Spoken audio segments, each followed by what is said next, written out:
Excuse me. Oh my gosh. I don't know why. I yawned my yawn and then I hit go live and another one came all of a sudden. But anyway, hi, hello, welcome to this space, this place, my channel. My name is Patrick, as always. And this is however you want to pronounce it. So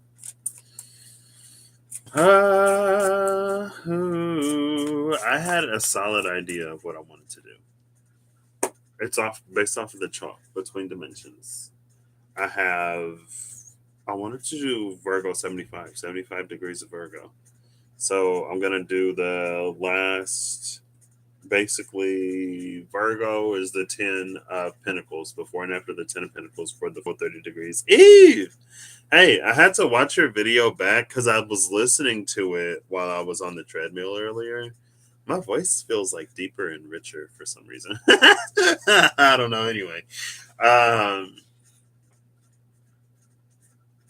and so I had to watch it back so I could see the actual paints that came out. It was very like beigey, off white, but like blues, and then the antique rose was like a nice accent of pink. But anyway, how are you? So I'm gonna do 30 degrees Virgo, last decan, 8, 9, 10 of Pentacles is Virgo. So I'll look before and after the 10 of Pentacles. And then Libra. So I'll do the 4 of Swords, 2, 3, 4 Libra, cardinal air. And then it's the first decan of Scorpio. So that's the 4 or 5, the 5 of Cups. Before and after the 10 of Pentacles, the 4 of Swords, and the 5 of Cups to give that.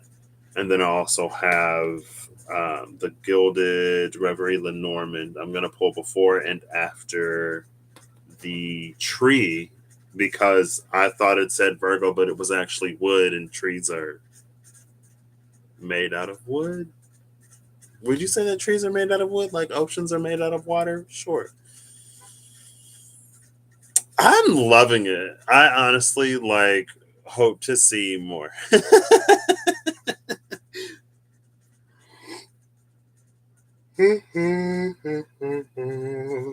I probably need to rewatch it because I don't know if my mom was talking to me or what during a certain part.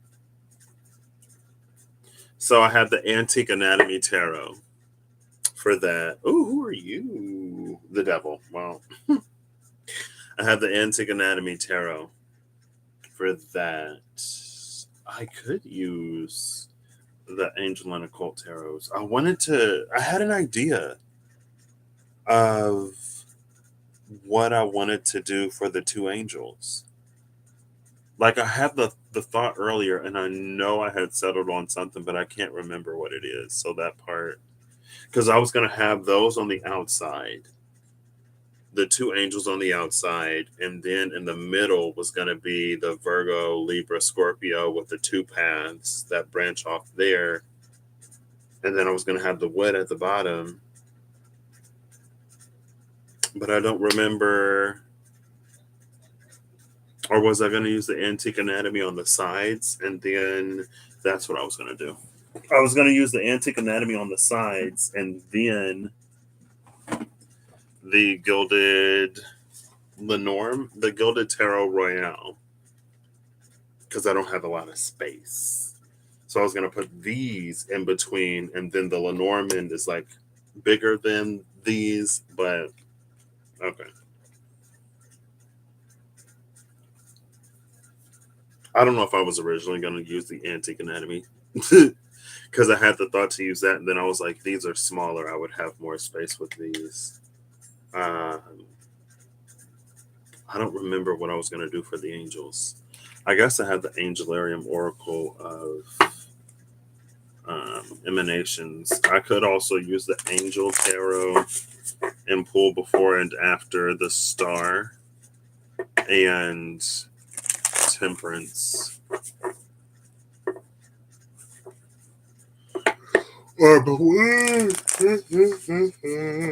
Excuse me.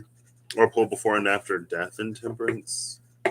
Because it was like between life and death. I don't remember. The Scorpio one cracked you up. I can't wait to see it. I'll have to watch it. I probably will, though. So I feel like, I don't know if it's the eclipse or what, but I feel like Angel Tarot. See, I would love to use the Angel Tarot, but sometimes I'm like, if I had that, I could have used the one deck and the Angel Tarot for and I could have pulled like before and after Temperance in both of them, and it would have been both angels. Um, but yeah, if there's anything about like this eclipse tunnel between eclipses or this Mercury retrograde or all of the craziness that's happening right now, like the word that would describe it is alignment. Um, and it's like, so I randomly saw an article about this company before I even applied for a job here. And it was about how they're going to make efforts to more ethically source some of their like raw materials. And I was like, oh, snap. Okay. Cause that's very my vibe, you know? And then I had an interview, and like the interview was honestly a highlight of my day. It went so well. And the environment was so nice. Like I was laughing, they were laughing. My mom was like, "You must have been having a good time back there." Hey, Sandra, how you doing? Um, and I was like, "Yeah," because it was so nice. And then, like, one of the last questions, she was like, the last question that I like to ask everybody when we interview is, "Why you? Why should we hire you?" And when she asked me that question, it felt like I have such a clear understanding of who I am. I don't know if, yes, it's partially like having a clear understanding of who I am, but like there are things that I recognize about me, things that I've always been proud about, or things that I've always valued in myself, but I never would have necessarily felt confident enough to communicate it in the way that I communicate. Like it didn't feel like, I don't know, when she asked the question, it just felt like this was happening at the right time. And even before that, like I was doing all my notes and my little, I love these. I went from not having any of these to having like three. And then I have a mini one, and the mini one is so cute. I got it from the men's leadership series. Um, and then I have this like Eli Lilly gel pen that's really nice that I got when I talked to them on campus one day. Um, and like the day before, I was like going through my notes, and I was like listing off and checking off like all of my experiences and stuff like that, everything that I've gained like from a professional sense. And I don't regret not speaking on that. It's just like who I am as a person. And then I asked them, I was like, what's something that you would say is key to success and longevity in the company? Because two of the people I interviewed with have been there for 17 plus years. And one person was like fairly new.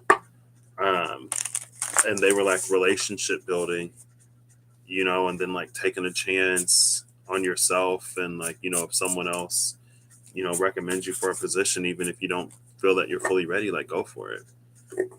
Don't count yourself out. And the other person said relationship building and like really mastering where you are before you move on to the next thing. Because if you haven't mastered where you are, then, not what's the point, but it's like having that mastery before you move on optimizes whatever.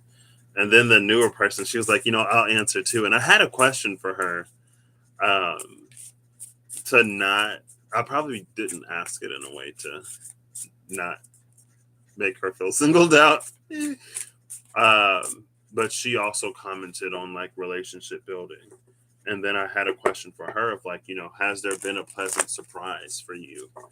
And she was like, as she was just like, it's really warm and they're really welcoming. And from the beginning, like, whatever.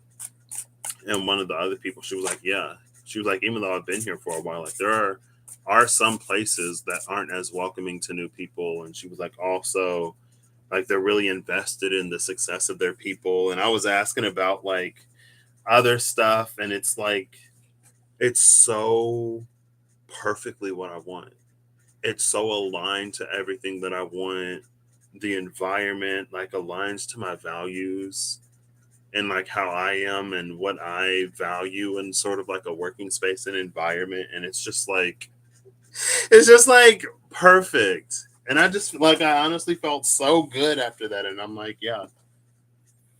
The page of elixirs makes an appearance. This page of elixirs actually came out as I was shuffling the deck before I went live. And the three of blades with the nine of elixirs behind it. And then the six of elixirs. So page of cups with the three of swords, nine of cups, six of cups. Two of swords under that. With the hermit. Followed by the knight of coins. Anyway. Yeah, I'm really excited. I'm pretty sure it's going to work out. But, you know, I hope it works out. And if not, of course, there'll be something better. But it's just like, I don't know, because that was important for me. Like, I'm the type of person where I've never really had a bad interview. But there's also a lot of interviews I didn't even get, right? But still. But even like in the morning, that night, so last night, or the night before last, I had a dream that I saw a buddy that I haven't seen since college, since like 2015. And we were like just hanging out and spending time together, and it was so much fun that I woke up in a good mood. Like it was a great start to my day. It was awesome. And then I went into that, and it was like again like the highlight of my day. It was just like, this is what I want, this is what I value, and something about that last question and just how things went overall, it's like now is the time that I'm ready for this. This is also why I had to go through that other experience before, because I feel like I'm working in the same field. It's quality. Um, but instead of doing like microbiology, I'm doing chemistry. I would be doing more chemistry than micro. Analytical testing and things like that. Temperance.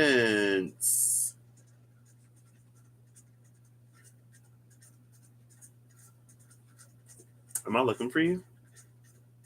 With the ace of coins at the bottom of the deck. And the two of cups under that. Ace of pentacles, two of cups, and temperance. Love that energy. And then death is under that, which is the other card I will look for. And the nine of pentacles is under death, followed by the chariot. But anyway, yeah. And maybe I should have I was already kind of sort of feeling it as a sign when I saw that article. I was like, okay, that's something I can get behind. And like the opportunities that they have to like not only grow within the company, but to like learn. Like, it's just like, it's just like a dream. And I didn't, like, honestly, at this point, I know that whatever is for me is going to align to who I am in some way. I know that I'm not going to be put in a situation where I'm asked to compromise my ethics, morality, or values because, like, what would be the point? But still, it's just, I don't know. So, you get me while you got me. And then, like, the work schedule is, I feel like for a lot of people, it wouldn't necessarily be ideal. I don't mind it. It's like 12-hour shifts, but it's 4 on, 4 off. And I was doing a lot more than that where I was. It's like anything after that'll be a dream. But for 4 off, yes. Like, hello, yeah. So I don't even know if like I'll be able to take more like little trips. Why not? Life is short. I'm young. I mean, age doesn't have anything to do with anything, but yeah. So, all right, all right. I think I've shuffled these enough. I'm gonna give it a few more shuffles now that I'm not talking, but yeah, it's just like it was so aligned. And then I had this dream last night. I will pull a few cards. To Montreal. I am. It's on the. I have someone that I need to visit in Montreal. So I will definitely be there. I was gonna look at potentially going um, soon-ish, like before I started working, but she's gonna be in the UK, so that won't be happening right now. But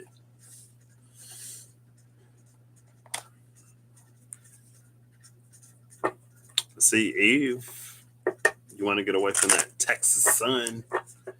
Go to Canada in the summer. Victory and anxiety. I had a dream last night that I was at some kind of. I'll look before and after cornucopia and before and after storm warning. I had a dream last night that I was at some kind of like banquet reception, whatever. It was a really, really nice place. And there were like glass walls, like walls of just like from floor to ceiling windows, basically. And there were a lot of like tables, like a kind of reception. And I had to go to the bathroom, and the bathroom had glass walls, but it wasn't in like an amazing. Wants you to take him to Chicago. Well, Chicago isn't like super close, but depending on how long you're going to be in Chicago for and when you're going, I guess I could definitely make it to Chicago. That would be very feasible and within my ability to do. I can get a ticket and get to Chicago. You're like, well, I guess it also depends because Chicago gets like, I think it's done snowing, but who knows? You know, I don't even know. I was thinking about going up there too, just because there's like stuff to do.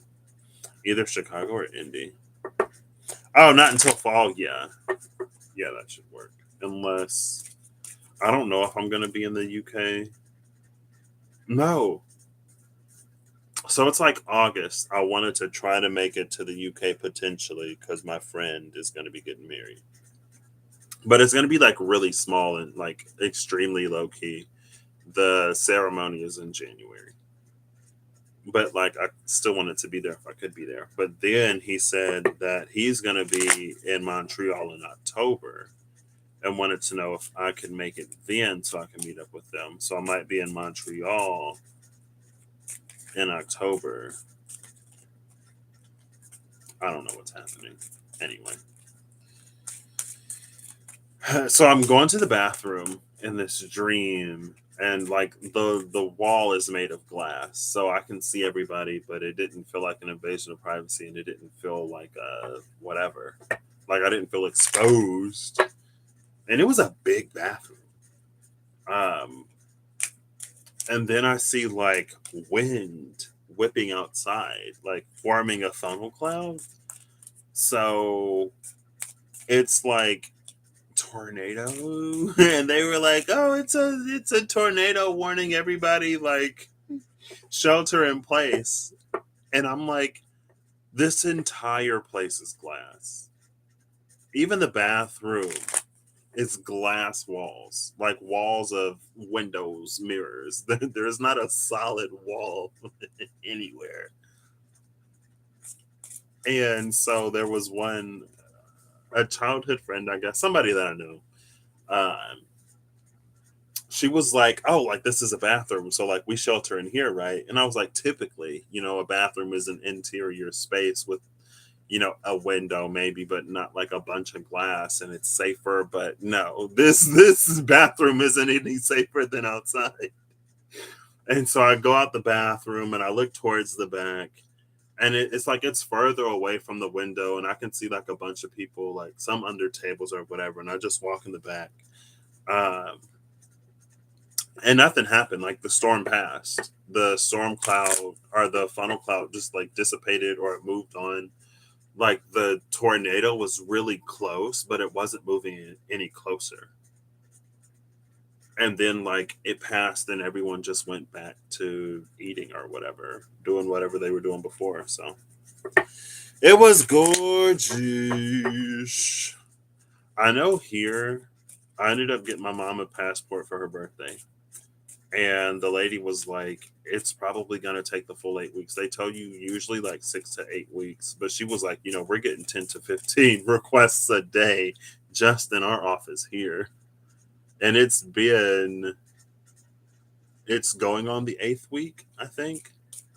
So, but yeah, it wasn't bad though. Because in the dream, like, I wasn't really, I don't know if it was like there is no safe place. And that's why I'm like, it doesn't matter where we go. It's like glass and open space, and it doesn't matter. But I wasn't like really concerned. I'm just like, where would I even shelter? I'm just like looking around, like, and then it passed, and everyone like went back to what they were doing before. Aw, carrying connections at the bottom of the deck with contract and victory, and then the woman holding a heart. But let me look. I'm gonna look before and after storm warning. I almost wish I used the enchanted map oracle cards, and because the storm fields I think is in there. But anyway, storm warning for the storm. Financial constraints is in reverse, with the man holding a heart upright, and the sun is behind the man holding a heart. And sixth chakra archangel Metatron is behind the sun. Interesting. Storm fields, or the storm warning, and what did I say the other one? Cornucopia. Because it was very like cornucopic energy. Cornucopic. That's blossoming abundance. For no particular reason. I have a lot of dreams like in the bathroom. Or like I'll need to go to the bathroom in a dream. A lot of dreams around bathrooms, which is interesting.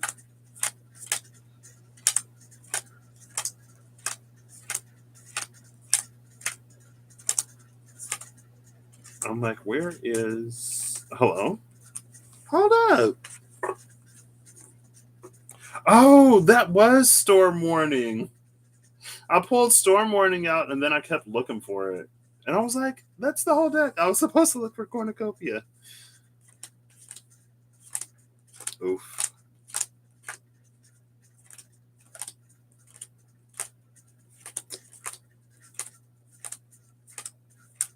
Here's cornucopia. Okay.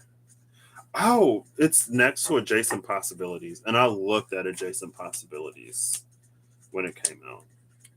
Angel of Love. The Angel of Love and the Hero of the Ages are outside of the window. Love that. You wish you were where? At the place or. Ooh, excuse me. Texas?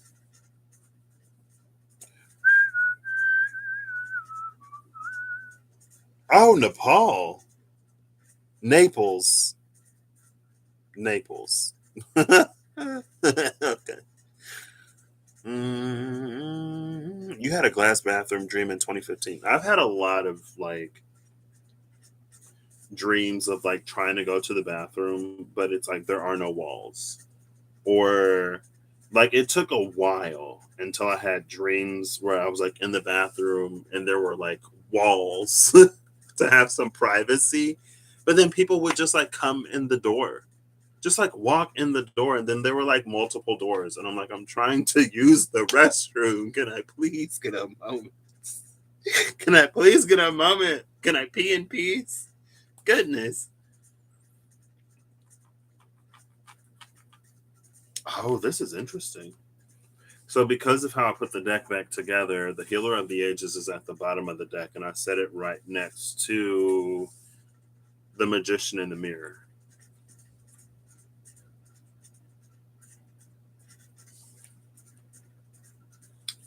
Yes. So, Storm Warning came out in between Strategy and the Magician in the Mirror, number 21 and 53.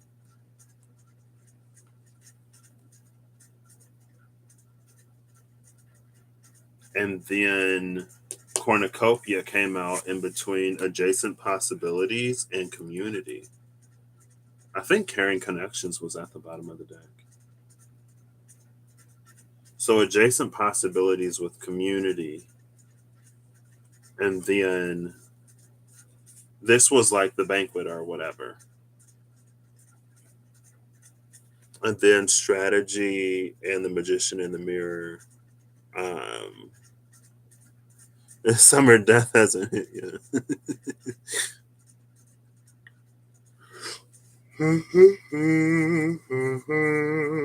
Excuse me.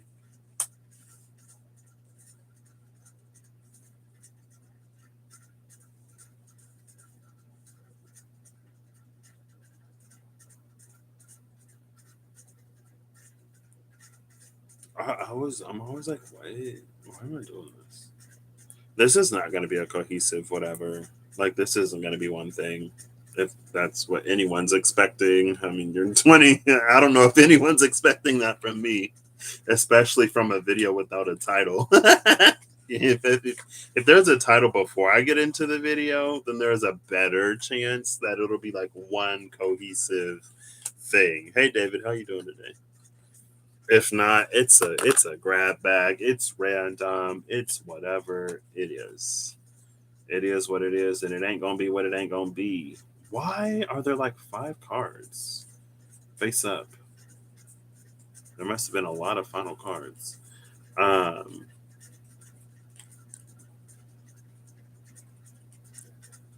Adjacent Possibilities and Community, that came out around Cornucopia, and that was like the Banquet or whatever.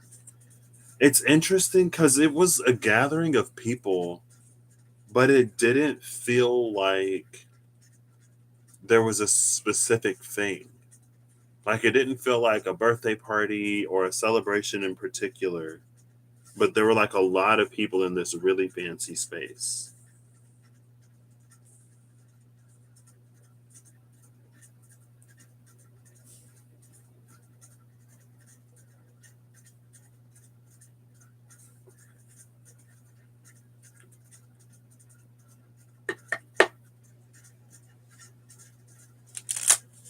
Ba-ba-ba-bum, bum, bum, ba-ba-ba-ba-ba.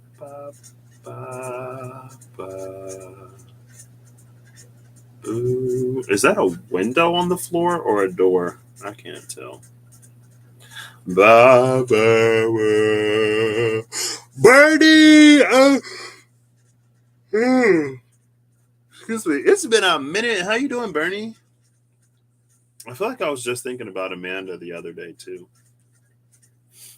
I was just thinking of Amanda from with also known as Unumcried Messages.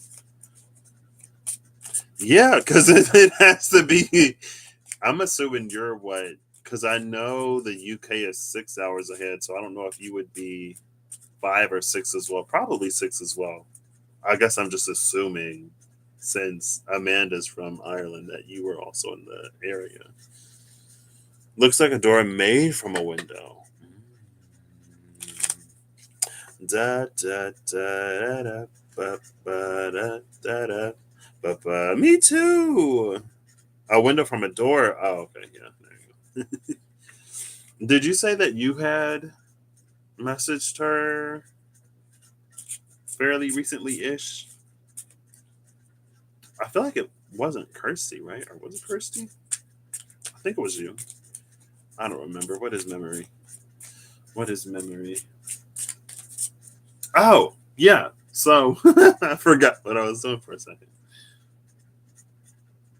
So I almost wish I would have pulled the Enchanted Map Oracle. It's been a few months. Oh, okay. 2:16 a.m. Oh my gosh. Well, that's not. I mean, it is late, but I've been I've been going to bed a little later here recently. So I was gonna be like, that's not too late, but that is pretty late. I hope that you get some sleep soon, and it's like good sleep. But thank you for joining me. In the meantime, it's been a minute. It's good to see you. I'm excited. That excited me. That made me happy. Thank you. Um, oh, why the floor? Why do the cards? Why do cards go on the floor? Six of Swords. Oof, and the Ten of Swords behind that. With the High Priestess behind the Ten of Swords. There's a lot happening under the eye of the moon.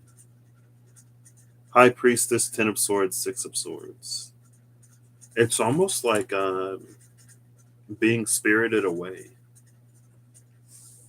It's like in the instant before was talking to her. Hey, I'm glad to hear it. I remember her and the horses, the little ponies. You'll have to tell her we send our regards and that we're excited to hear that she's doing well. Goodness. So I've been trying to get to Ireland. Like last year, I guess. I mean, maybe it's a good thing I haven't made it to Ireland yet because I would hate to go and like potentially have the opportunity to see Amanda and not see her, or any of my people over there. And I was talking to Kirsty. Kirsty was like, "Oh well, next time you come, we're just gonna have to go." Because I was talking to my friend, and he'd be like, "Oh, we'll do this." So first, he was like, "What do you want to do?" And I was like, "We'll go to Scotland and then Ireland." And he was like, "Okay." Well, he said Wales. We'll go to Wales and we'll go to Ireland. And then I get there, and he was like, "Oh, I said we can go to either Wales or Ireland." And then we didn't go to either. so, so it's fine. It'll happen for me. I might just have to plan my own trip. So the two cards that fell on the floor, it's the Queen of Pentacles with the Page of Swords.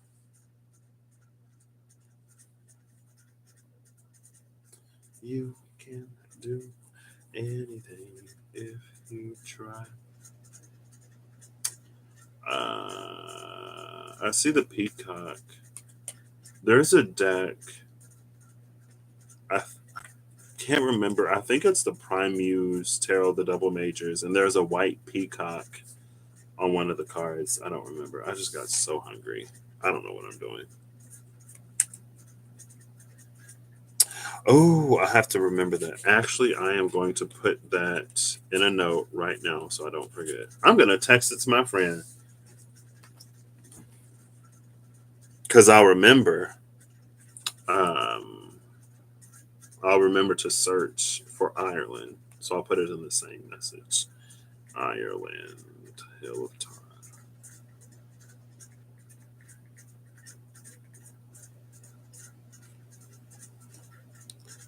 Got it. A car helps. I know Kirsty was saying that it's like really hilly or something like that. Or was that Scotland? Oof. Well, because my friend went to Edinburgh, I think, and they were like, he was like, it's a hike.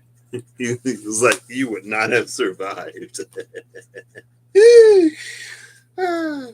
So I gotta prep. That's why I've been using the incline on the treadmill at the gym. I'm prepping for those hilly places.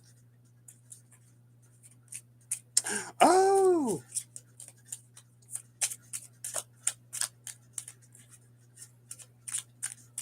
So yeah, it wasn't like, it didn't feel like it was anything special. It was just like, but the place looked luxurious. And the bathroom was fancy too. So fancy that it had windows for walls. Um, Strategy and the magician in the mirror. What am I doing? Let's pull cards on this, if anything means anything. I feel like there was almost a storyline that's coming to my brain when I just like stare into the adjacent possibilities.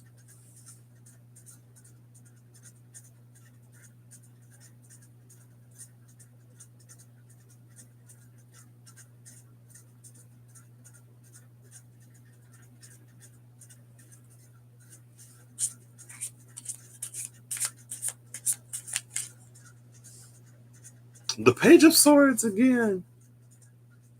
This makes sense though. Six of Cups at the bottom of the deck. I don't know what I'm doing today. I might just be talking and pulling cards. 'Cause maybe I'll still do the Virgo thing, 75 degrees of Virgo. I could, since I have the Energy Oracle cards out, I could just shuffle the deck. I think I'm going to do that. Shuffle the deck and pull before and after the first two angels that I see. I know there's the Angel of Love, the Angel of Balance, the Angel of Strength. So those, and then the seven chakras are archangels. So I'll include those, 10 cards.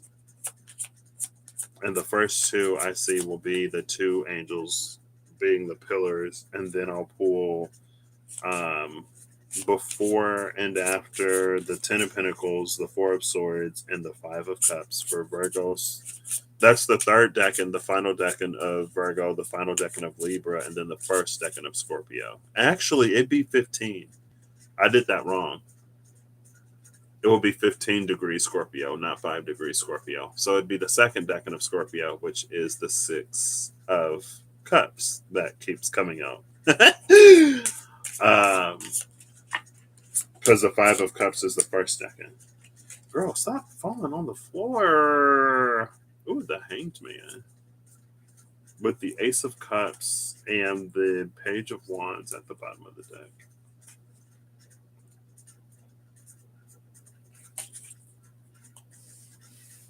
Who was this? The Empress. Last time it was the Queen of Pentacles. There is that card that came out face down. I forgot about it. I set it down and then I forgot it. Set it and forget it. So yeah, I was like, I went and I got myself a donut from the donut shop yesterday. I went to Starbucks and used my stars to get a free drink. I went to McDonald's and got a Big Mac. Was that before? No, that was after. After I left the gym, I went to McDonald's and got a Big Mac because I have points that are going to expire. And I went after the interview and I was just feeling good. I was like, I'll treat myself today. And then I had a fortune that I found it. It said, you deserve special treatment this month. Have dessert or something like that. So I was like, okay. Don't got to tell me twice.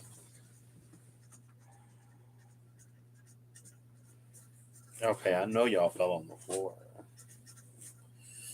Tell me where you are.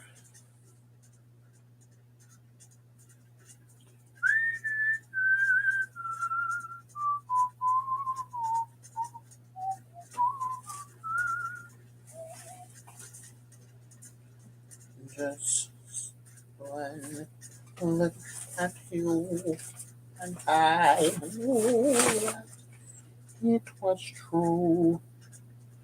Oh, I might not be able to find them right now. Find them right now.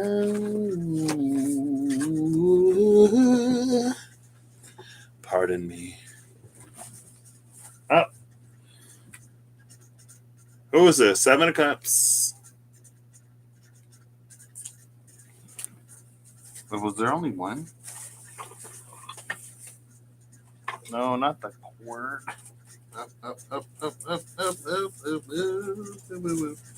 It might just be this one.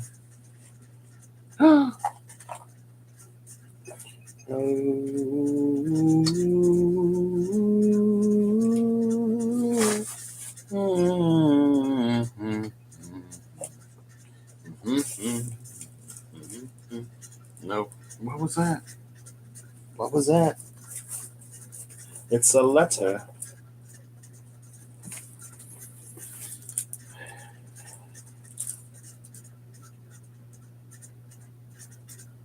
What?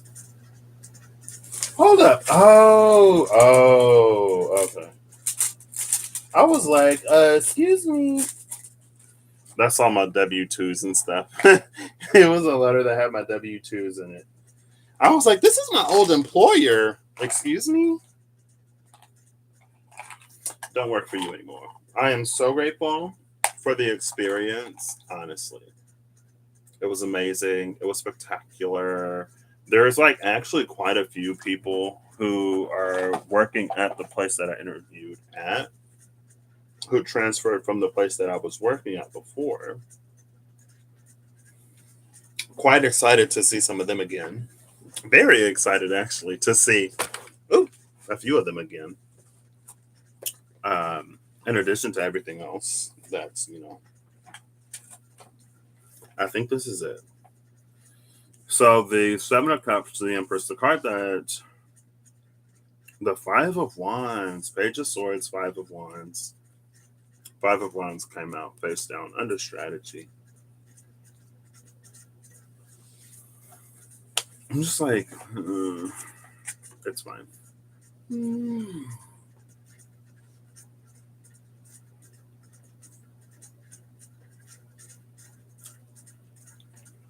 I don't know what this is. I'm just going to say, I don't know.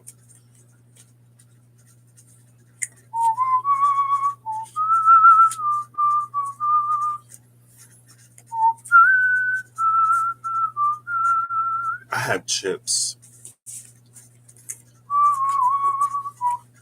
Okay. 42 minutes. All right, I'm going to shuffle up the Energy Oracle cards and I'll shuffle up the Gilded Tarot Royale. I'm going to use these. So, first, I saw the two angels. I don't even know. I didn't even read the name. I didn't even read the name that was between them. And the name was right there because they were flanking a tombstone, a grave marker. I didn't even read the name. I was just looking at the angels. Oop, Archangel Michael with storm warning. Oop, oop, oop, oop, oop, oop, oop, oop, oop, oop, oop, oop. That storm was taken care of, Henny. And then the door to personal healing and happiness with Archangel Michael. Aww. I remember, I think it was the beginning of 2020 when I had got the Archangel Power cards, Archangel Tarot Power cards, or whatever that deck was called. And like the Michael cards would come out, and it was always like Michael had this energy that was like pushing me to do something that I didn't want to do. It's like, I want to be lazy. I want to procrastinate. I don't want to do that. I don't want to do it. I don't want to hear it. And so I built a little bit of an aversion because I'm like, oh, here we go again. Patrick should do this. Patrick should do that. Patrick knows what Patrick should do. Patrick is making a conscious choice and decision not to. And since we have free will, that choice and decision should be honored. So back off. And then Patrick lives life, and Patrick's like, I want this. And then that's when, it's like, okay, now you want it. So you know what you got to do. And I'm like, yep. Now I know what I got to do. Ooh, stop talking. Why are these cards so chatty? High Priestess. With this face. Oh, she's like looking at it. Who is it? Oh, huh? Okay. All right. All right.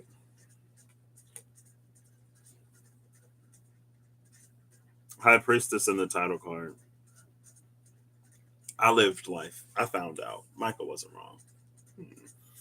I just wasn't ready for some of the stuff for reasons.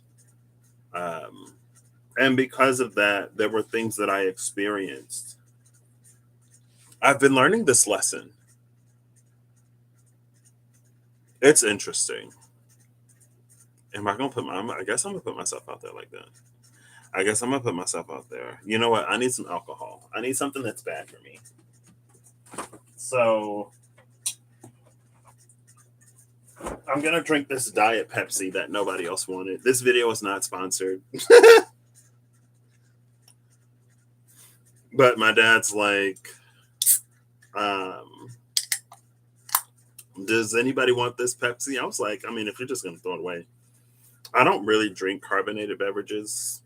I drink a lot of water and juices and tea and Starbucks.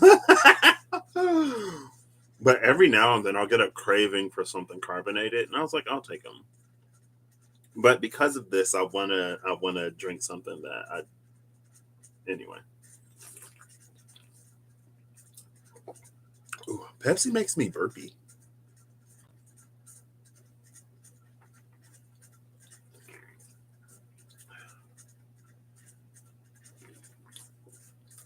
So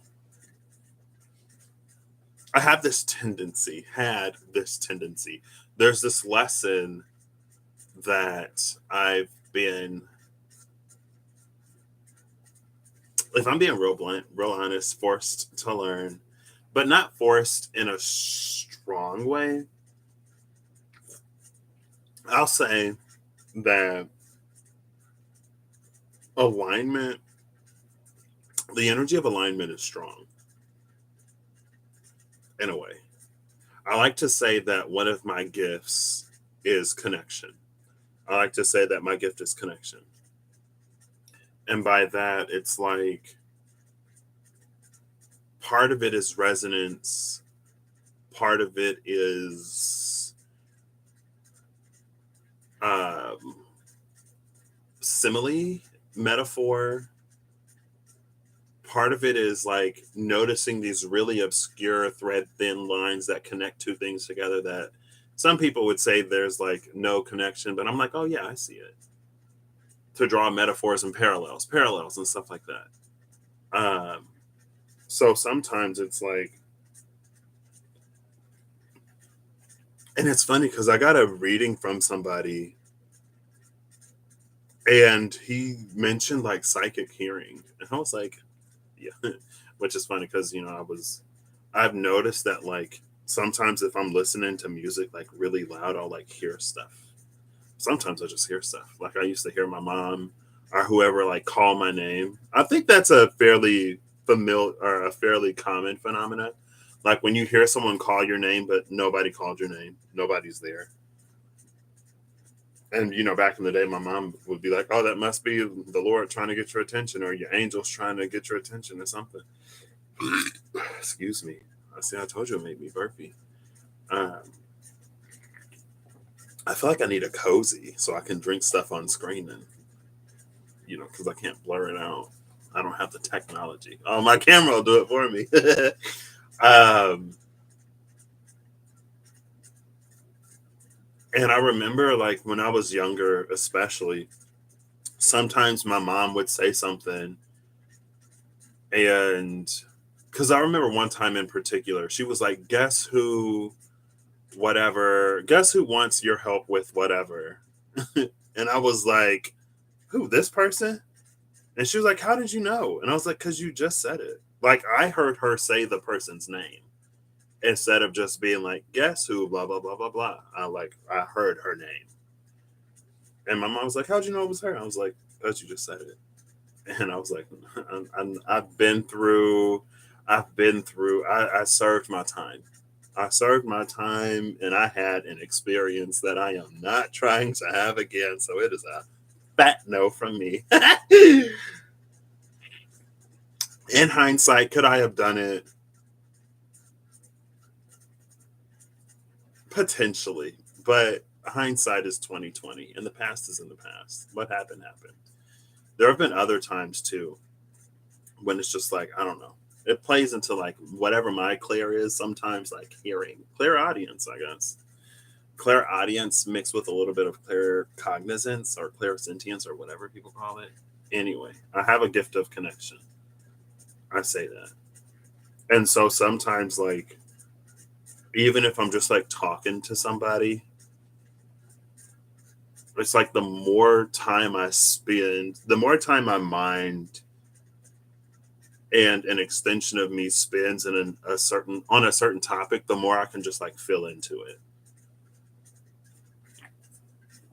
And so sometimes there's like a lack of resonance in certain things. Like if I'm listening to something and I'm feeling into the energy, and then like if I start to, for me and my own truth and reality and how things work for me, sometimes it'll be like what I'm hearing and the energy that it's connected to, like as I feel more into it, like there's a disconnect. It's not that it's like completely night and day. It's not that it's 100% inaccurate or not true for me, but it's like there's a disconnect there, and I can like I hear it, like what I'm hearing and what I'm feeling is like two different things. Why am I talking about this? How did I end up on this? I don't even remember. It's the Pepsi. I mean, it's the and it's diet. It's the diet. There's a fat tax in the UK. So if you haven't been to the UK before,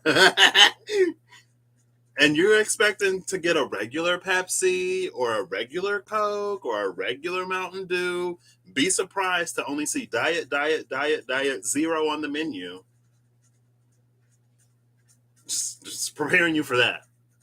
You know, every now and then it gets me when I'm over there. I'm like, oh, out of all of these diet and zero options, I don't know what I want. But anyway, so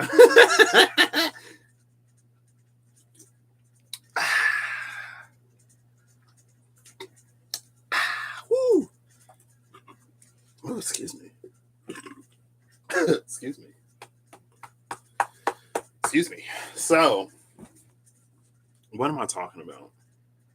Oh, because of the gift of connection. Uh, the thing about alignment and the thing about resonance, sometimes, at least for me, I don't know if it's attributed to alignment, resonance, my gift of connection, or whatever, or if it's just the fortune of the universe. It is my fortune. Excuse me. It is my blessing to not be welcomed into environments that are too dissimilar to me, if that makes sense. It's very rejection is God's protection, is what I'm trying to say. It's very that. Because if it were like if things would have went my way, or if things would have went the way that I had initially wanted them to, well, there would have been more challenges and more tests and more burdens and a whole lot more of everything that I needed. It's like hindsight is definitely 2020 in that way, and being like, oh, see, that's the reason why I was refused. This is exactly the reason why it was a no. It's a no for me. That was why. And if I had gone any further, oh my gosh, oh my gosh. So anyway, I don't even remember what Michael was like saying in the beginning. That's what I was going to talk about. It was just like if I had it my way, there are certain experiences that I probably would have had. But through the grace of the divine, I was not allowed those experiences. So I'm very grateful for that. But I I like my interests are broad. My plan is non-specific. My path is not exact. My knowing informs me that wherever I go, whatever happens, it's going to be in my favor. It's going to work out for me. Even if it's challenging, even if it sucks, by the end of the day, there's going to be something that I get from that experience and it's going to work. At the end of my life, I'm going to be exactly where I need it to be. The pathway there, again, not exact, non specific, whatever. And so, because of that, my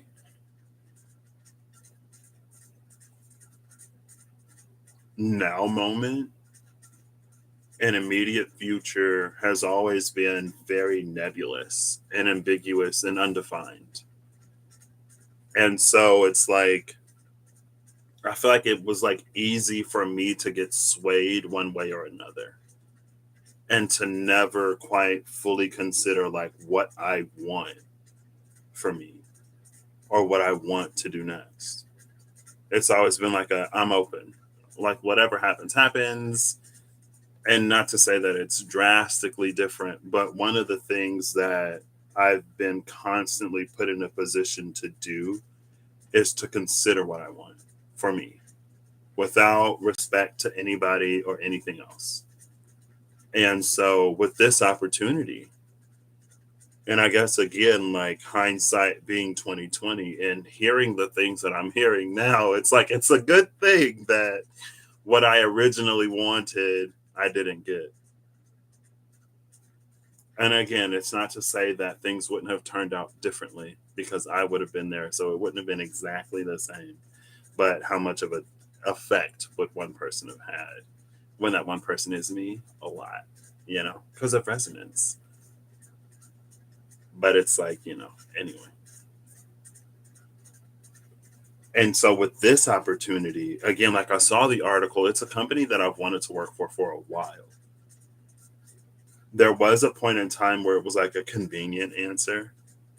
It was safe, it's at home, and it's very like relevant and related to what I want to do. It's very in my desired field of whatever. Um, and when I was sending voice chatting, like sending voice notes back and forth instead of a phone call. We could have had a phone call, but I was voice chatting with my journey buddy, the one who reminded me that like this is a dream opportunity. It was a dream at one point. Um, but I was telling her after the interview, I was like, since I was young, I've wanted to work here.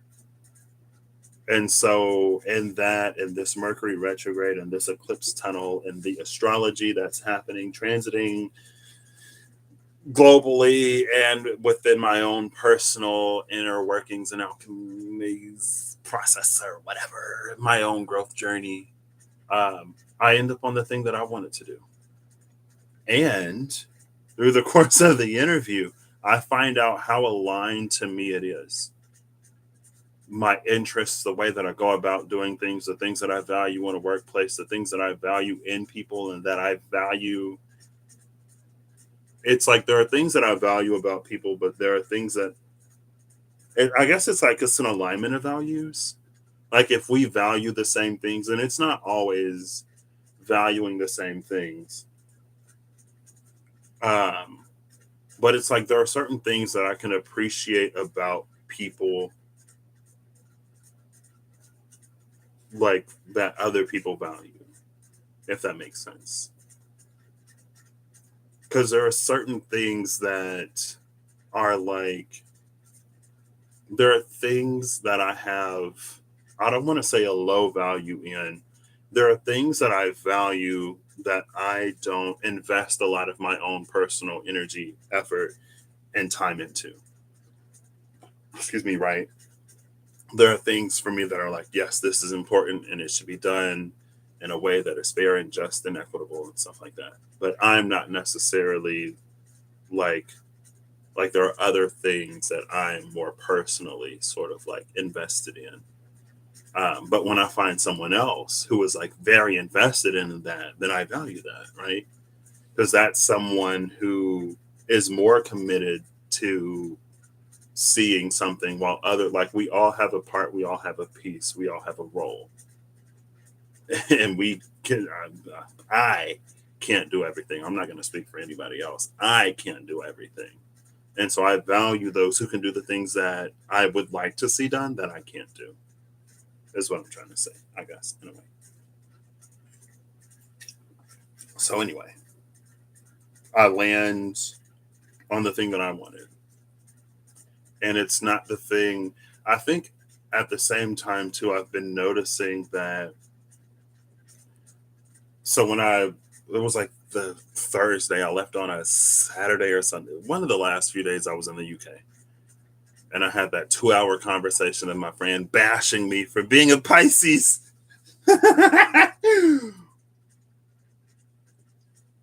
Bashing me for being this like dreamy, abstract Pisces, but also super Taurian fixed in that whatever. Bashing my whole astrological chart, bashing my very nature as a soul, my soul, before the person. It goes deep to the core of who I am. And it really, because it went that deep and because it was something that for a long time I wasn't open to hearing. Like when I came home, it sat with me for a long time. And I was talking to my journey buddy about it. And I've mentioned it on this channel too. But it's like there are certain points and parts of that that are very relevant to that have been like key and instrumental and how I've personally navigated the past few months in the openness and the daring, um, in the release of certain tensions, which allows for a certain flow to come in. Um, but there was some of it that wasn't for me. Some of it that isn't using like spiritual lingo. It's like it's not my manifestation modality.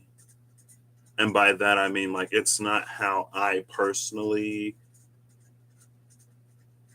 manifest opportunities, but in a way like it's not how I'm led, it's not how I'm guided, it's not how I flow through life. It's a little more rigid. It's a lot more rigid than like what I usually am. And like the point of it, it was like there were certain things that I needed to be aware of. There were certain things that there were things that I needed to drop my resistance to. But just because I needed to drop my resistance didn't mean that I needed to pursue the thing. And for a minute, I was thinking I needed to pursue it. And that's why it was like still sitting heavy on me. I was like, I need to do this and I need to do that because it's like something about that feels like very resonant. But at the same time, I was like, there are things that I appreciate and value here. So, like, I don't want to do it, but I'm feeling like partially led and guided. And I was confused because I'm like, why is this still sitting with me? Like, usually things don't sit with me like this for this long. I can feel that there's something important. And I was talking to my journey buddy, and I forget what she said. But in that, like, through that conversation, that's when I realized it's like, oh, like, this is literally just so that I'm not resistant to it, so that I can fall into the flow.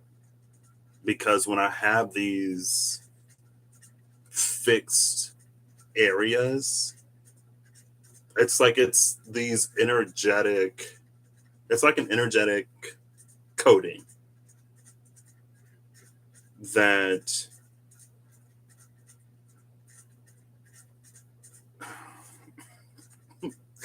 I feel like I wish I could just like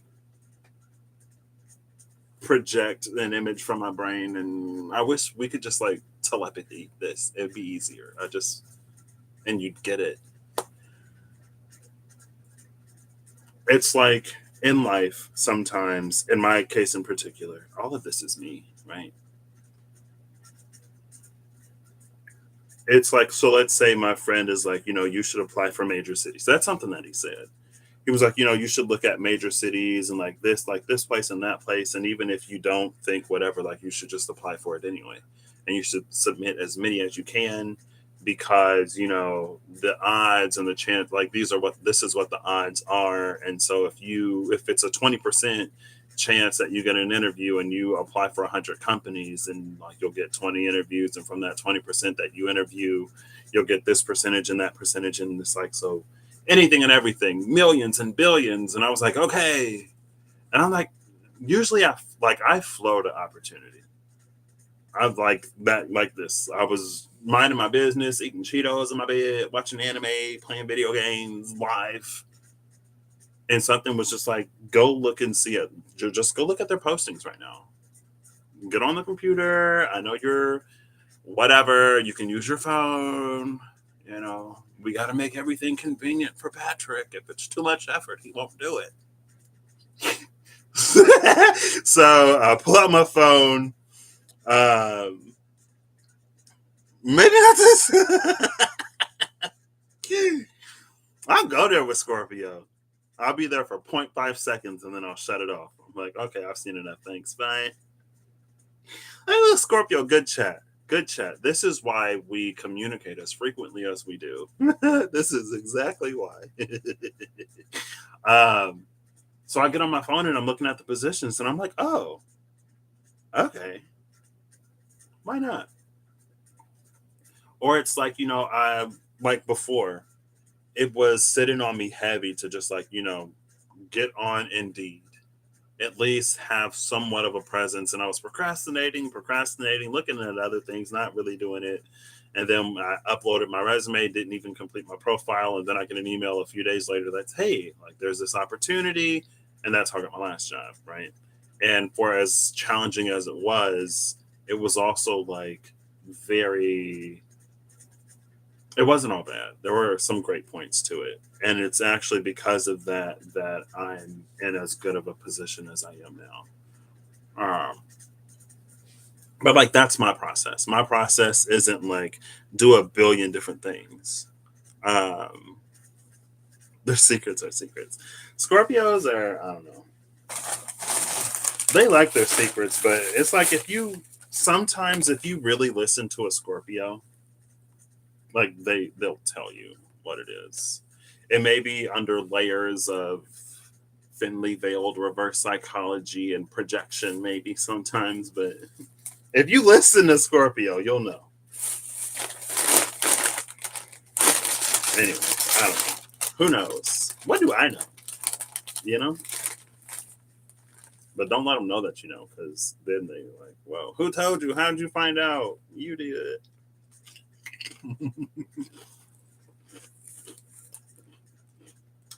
But yeah, honestly, because then they don't want you to. Scorpio is clever enough, though. They'll be like, oh, you're using telepathy. They'll be like that one person, if there's a TV show, a book, or a movie, and there are people who are known to read minds, and so, like, they get training on how to defend their minds from being read. Scorpio already knows. Scorpio's doing that, and people aren't even reading minds yet. Scorpio's like, oh, you're going to do a head dive on me? Well, good luck. You're not going to find anything.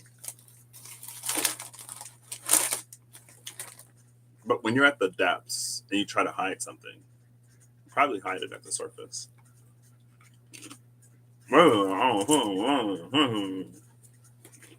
Anyway.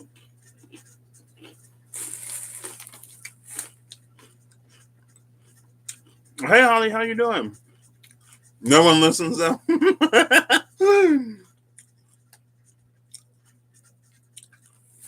Yeah. Like, Scorpio will create a story in their mind, and they'll run their story in their mind when you're trying to read them. That is so engaging, that is so vivid, that is so captivating, that if you try to, like, invade their minds or read their minds, you'll just you'll become a character in that story, and then you're just living your life.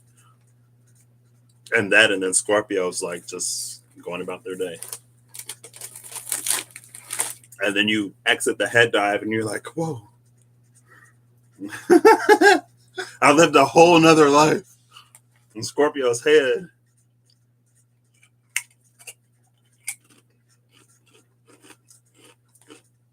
Okay.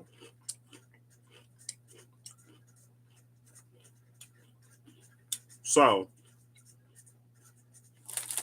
that was the thing.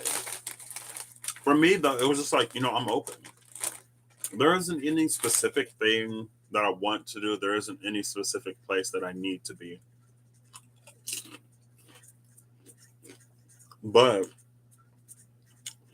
the universe, the divine, was like, what do you want? What do you want? I'm like, I don't know. Like, I'm just like, I'm open. I'm fluid, right? I'm a Pisces. I'll just flow with whatever.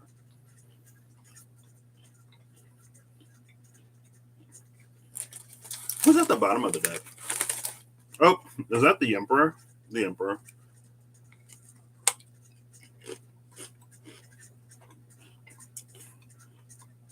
Isn't that how it happens? Literally.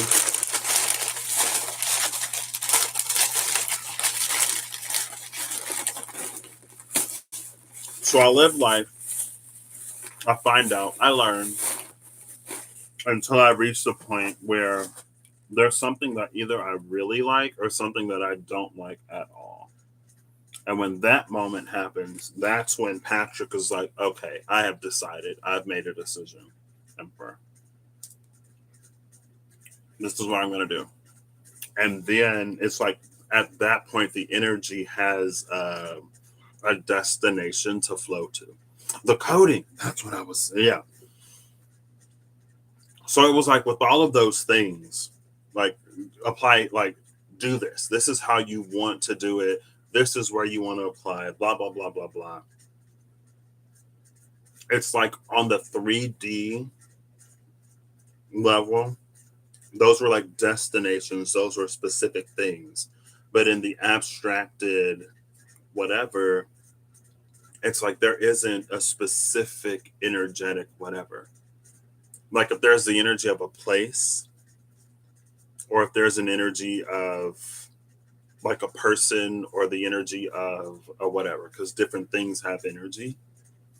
And so it's just like that energy is there, but it's not necessarily like as we view geographic distance. And so I had this shell, this energetic coding around like, well, I'm not gonna like, don't want to go here. I don't want to do that.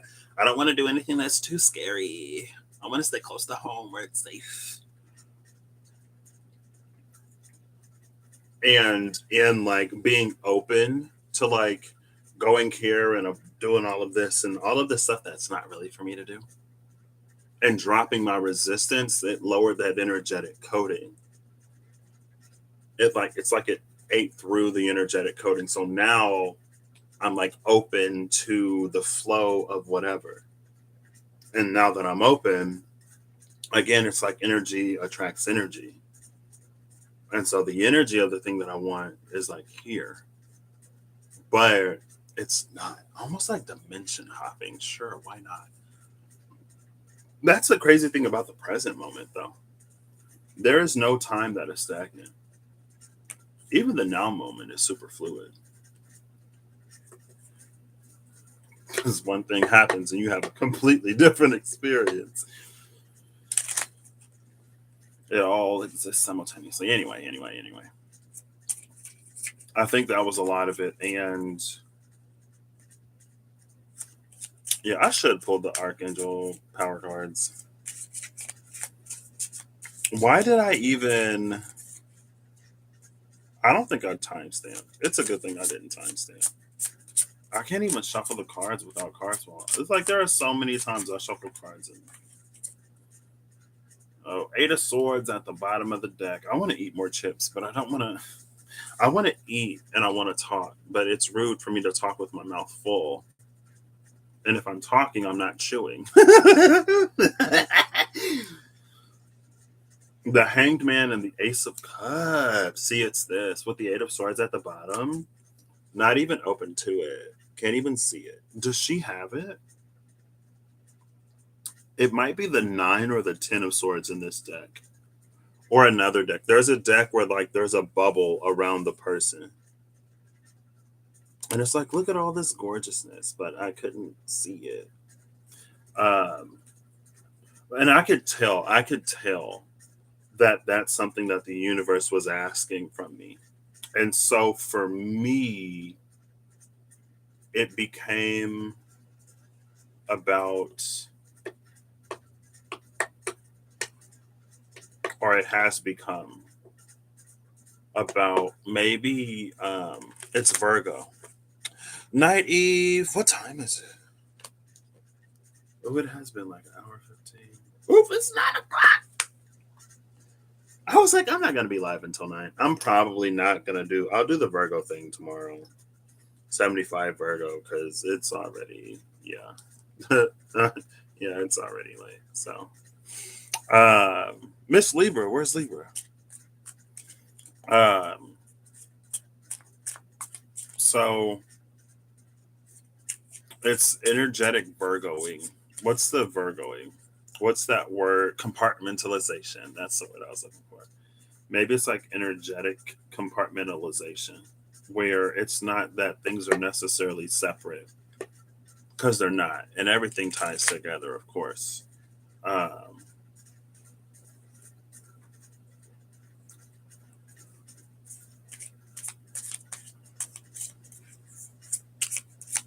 I feel like I just ran out of words. Ooh, the Two of Cups with the Wheel of Fortune. Wait, wait. Yes, please. Um, oh no. Sorry, Holly. No, sorry to disappoint. Well, I guess I'm not disappointing. You didn't miss Libra. Yeah. See, now you don't have to be sad. um,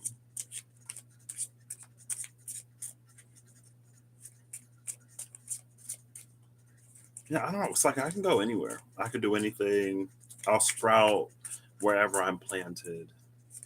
Um, but now, especially because of the last year and a half, there are things that are important to me. And those things don't tie me to a certain geographical location.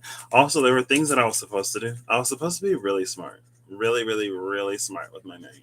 I was supposed to save. Hmm.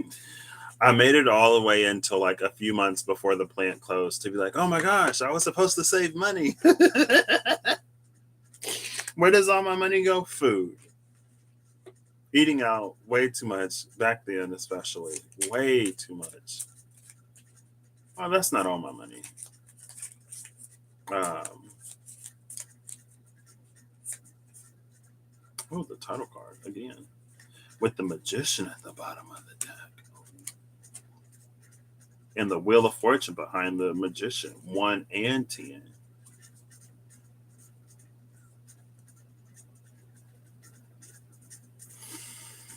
Um, I did. I had some amazing trips.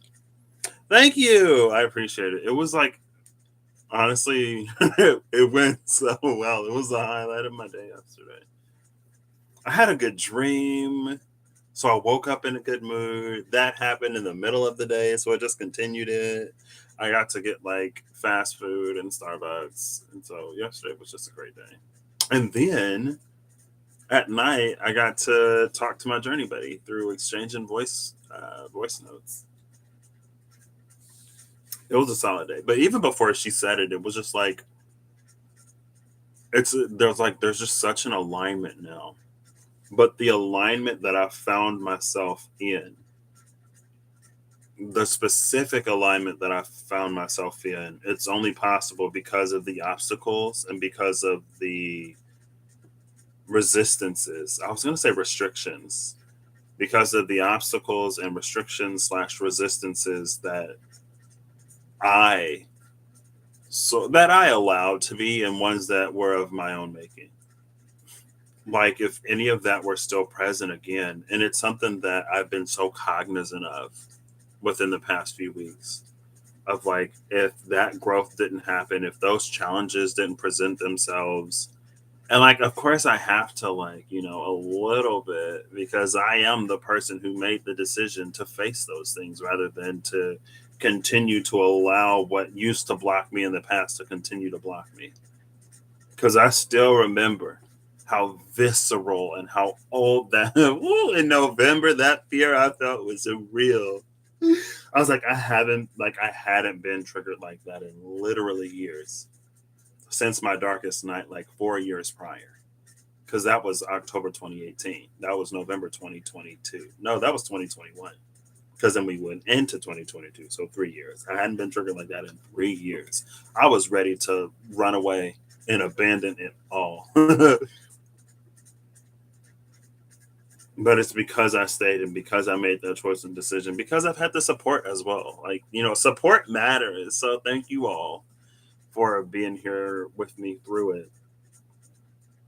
But like, it's so obvious that it's something that I wouldn't have entertained or allowed or accepted had I not gone through all that I went through, had I not made the choices and decisions that I made.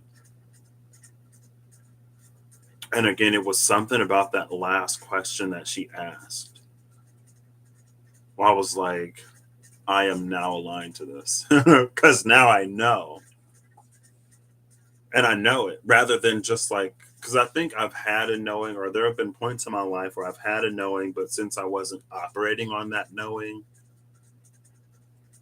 it's not that I knew it any less, but it was less defined, maybe.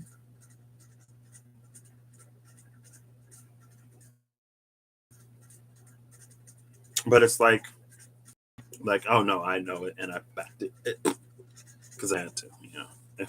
If life didn't present me with challenges, most of them I probably wouldn't. Right? I'd probably just be like, oh, I'm good. No, I'm cool. I'm fine. If I didn't gotta do this, who would ask for this? Now I'm like, I want to learn in like the fun way. Is there a fun way to go through this? And it's like, yeah, but so yeah. All right, energy oracle cards. I kind of want to do it anyway. But like, Eve came and then she has to go to bed. I'd feel bad if I did it, but she'd have the replay to watch. I'm probably not gonna do it. Maybe I'll do it. Maybe I won't do it. I don't know. Have you also noticed that I don't ask Siri for things as much anymore? It kind of sort of just happens. Now make polls.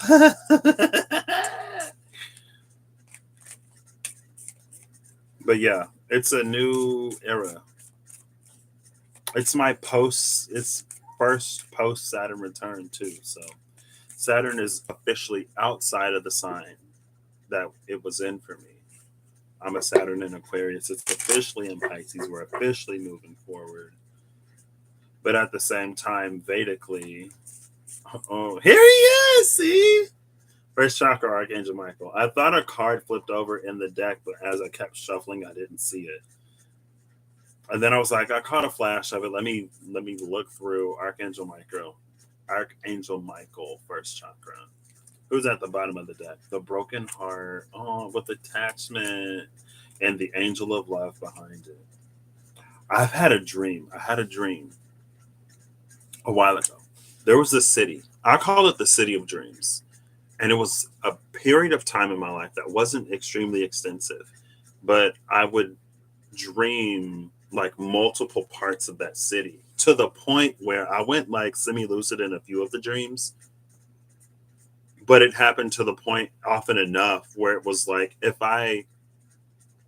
the energy of that dream felt familiar, if in the dream I'm like, oh, like I know this city of dreams, I'm dreaming, time to go lucid. Honestly. And so I was like, I want to meet my guides. And it's like, it's a populated city. It was a big city. I wonder if the space was in that city, now that I think about it. From the window, I could see it being in the city of dreams. I haven't dreamt in that city in a while, though. Anyway, and it's not Los Angeles. Um, so thank you.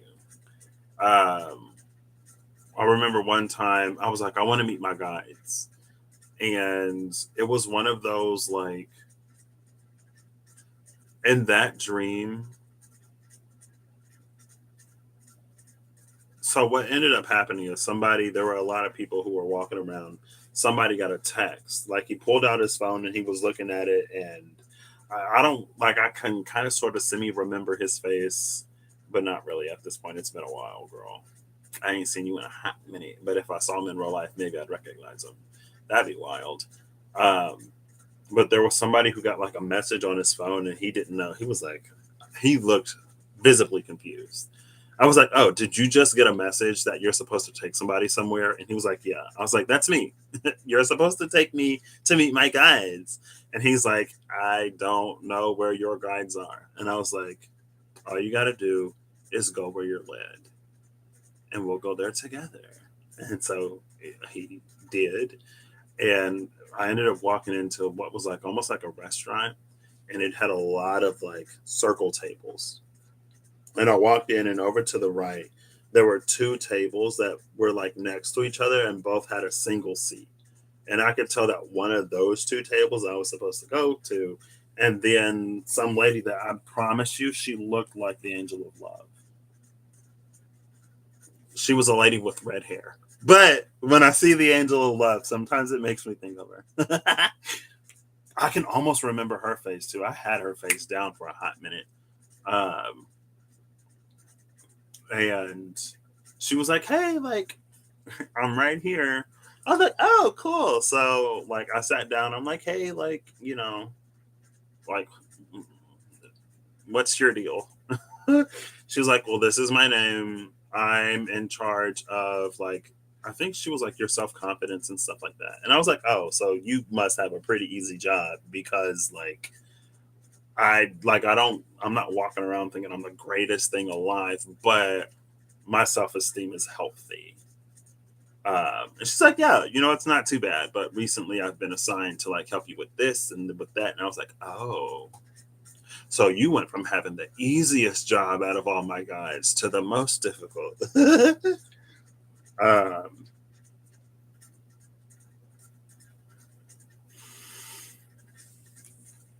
so anyway, I see her in this card. The attachment to the broken heart. Yeah, okay. It took the angel of love some time to come in and fix it. Archangel Michael, they're upright. There were a lot of attachments that I had for various reasons. Some of it, and then there's strategy and patience. Ooh. Strategy, patience, and a man holding a heart. Now that my heart is no longer broken, I am in a position to manifest and attract healthy love. Michael is clarifying, co-signing. Michael's like, "Yeah, he ready now. All that attachment to that old stuff, it's over." And that's another thing that, again, so anyway. So we talked, and then it was a good exchange. She was really cool. I actually like really liked her, which I guess I shouldn't be surprised by. But like, I love her. She was amazing. Um, but yeah, she had like, I think that was like not too long before. Speaking of Amanda, it's not too long before I came across Anam Cara messages. Um, but anyway, so then I left, and I was like, "Oh, I have this curiosity. Like, there's this thing that used to reoccur in dreams, and I wanted to, like, it hasn't shown up in a hot minute. I'm just like curious." And so I was like, "All right, take me to my other guides." And some person who was receptive to the message got the message, and she led me somewhere. Like, if the first place was a restaurant, this place was like a sports bar. And I'm like, okay. And there were it was packed. And I was like, okay, so who in here is one of my guides? And the hands go up. I'm like, oof, okay. Who in here like knows about this thing that I used to dream about? And it's still, or like knows what this is, and a few hands go up. And then some lady, I remember her because she was hilarious. She was like, I was like, oh, like, because she was the only person who audibly made any kind of sound besides, a hand going up in the regular sports bar hustle and bustle. And I was like, oh, do you know what this dream is about? She was like, no, but that sounds scary. I'm like, it wasn't, but okay. Thank you. Thanks for that. Door to value is open. As I'm talking about, like, as I talked about the aligning of values and the healer of the ages, 3151, a difference of 20, and then temple path. Healer of the ages, temple path, door to value opening, and then there's a woman holding a coin. So then, like, she wasn't the person that helped me, but somebody else was like, there's this space where like all of memories are stored or something like that, including memories of dreams. And so there are, like, when I go lucid, there are certain parts of the dream where I'm like, don't wake up, don't wake up, don't wake up. And the more I'm like, don't wake up, don't wake up, don't wake up in the dream, the more I start to wake up. So there was this bank, or there was this vault where all of the things were stored. And I had to, in the dream, I had to like prove that I'm me. Maybe there are, like, in the dream plane astral realm, there are some shapeshifters and imposters, but I'm like, y'all need socials and 5 different forms of verification for me to access my own dreams within the dream. Hello? Oh, carrying connections and 4th chakra archangel Raphael. Yes, please. So I had to like verify my identity. Don't wake up, don't wake up, don't wake up. Verify my identity. I get the message or the whatever. And they were like, because I retrieved it from the vault, they were like, make sure you put the thing in the locker, because if you wake up and the thing isn't in the locker, it's lost. It's gone. And so I'm like, when I start to read it, and I'm like, don't wake up, don't wake up, don't wake up, because I want to know. And like as I'm reading in the dream, it's like engaging my brain or whatever. I can feel myself waking up, and I'm like, hurry up and put it in the locker so I don't lose it. I don't know if it ended up in the locker. I remember the dream, so I don't even know if I got it in the locker before I woke up fully. I just remember like waking up as I was putting it in the locker so I wouldn't lose it. Ain't been back since action. I've seen this card. Ooh, 1722. Action came out with yin yang balance at the bottom of the deck, and behind yin and yang is contract. Is contract with her holding the scales. Love that balance. Yes. And we see the balance of both again. But this card came out last time I used the energy oracle cards. But this is my favorite like chariot type energy. Because at this point, again, like it's so balanced, it doesn't require the charioteer to come and force these two on the same path as they naturally try to like separate. Anyway, I guess I'm just rambling today. But yeah, it was just like something like I've already said twice. Now I want a granola bar. I'm just hungry. I need to eat. And I'm gonna eat, so that's gonna happen. It's just like the timing is right now. I've grown enough that now I can take on this opportunity. And from the beginning, like I've had this feeling that if I'm open and vulnerable and honest about what I want and like my experiences and stuff like that, it has the potential to work out even better. Because like there are the postings and positions that I see, but there are people who I'm interviewing with who are connected to the company as a whole. And so if there's any opportunity for anything, like they're already on the inside, they would be the ones to know. And how are they to know like fully what I want and what I'm looking for and sort of like what my vibes are unless I tell them. And so it was just like, just go in, be authentic, and say what you want and say what you mean, and be inquisitive and all kinds of stuff. And of course, at this point, I listen. If there's one thing that I've learned over the past however long it's taken me, my whole life, is how to listen. It's a skill that I'm still like, I'm good at listening to people.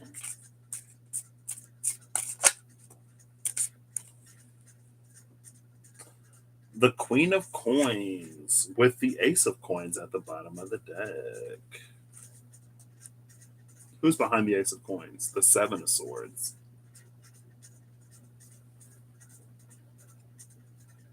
What seven is this? It's six in reverse. No. Up, down, down, up, down, down, up. So it's three swords upright, four swords in reverse.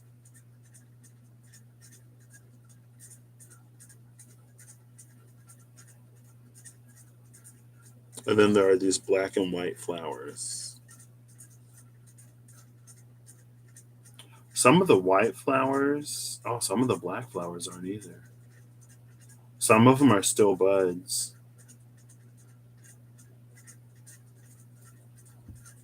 Who's behind the Seven of Swords? The King of Cups. Calming tonic. Ooh, calming all of these self-sabotaging tendencies. I ain't doing that no more. We're not doing that anymore. I don't need to self-sabotage anymore because it was like, if I don't like it, I can leave.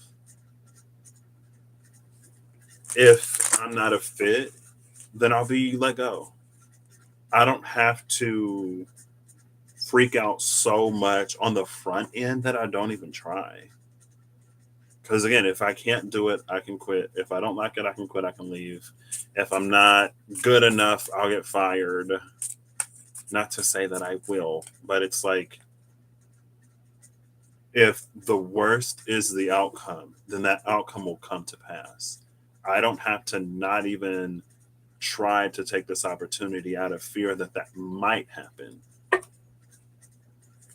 Because at the very least, it's very like, if you fear rejection and you never reach out, then you're like, it's already come to pass, basically. Did you get rejected? No, because you didn't ask, but it's the same outcome. You're not where you were looking to be.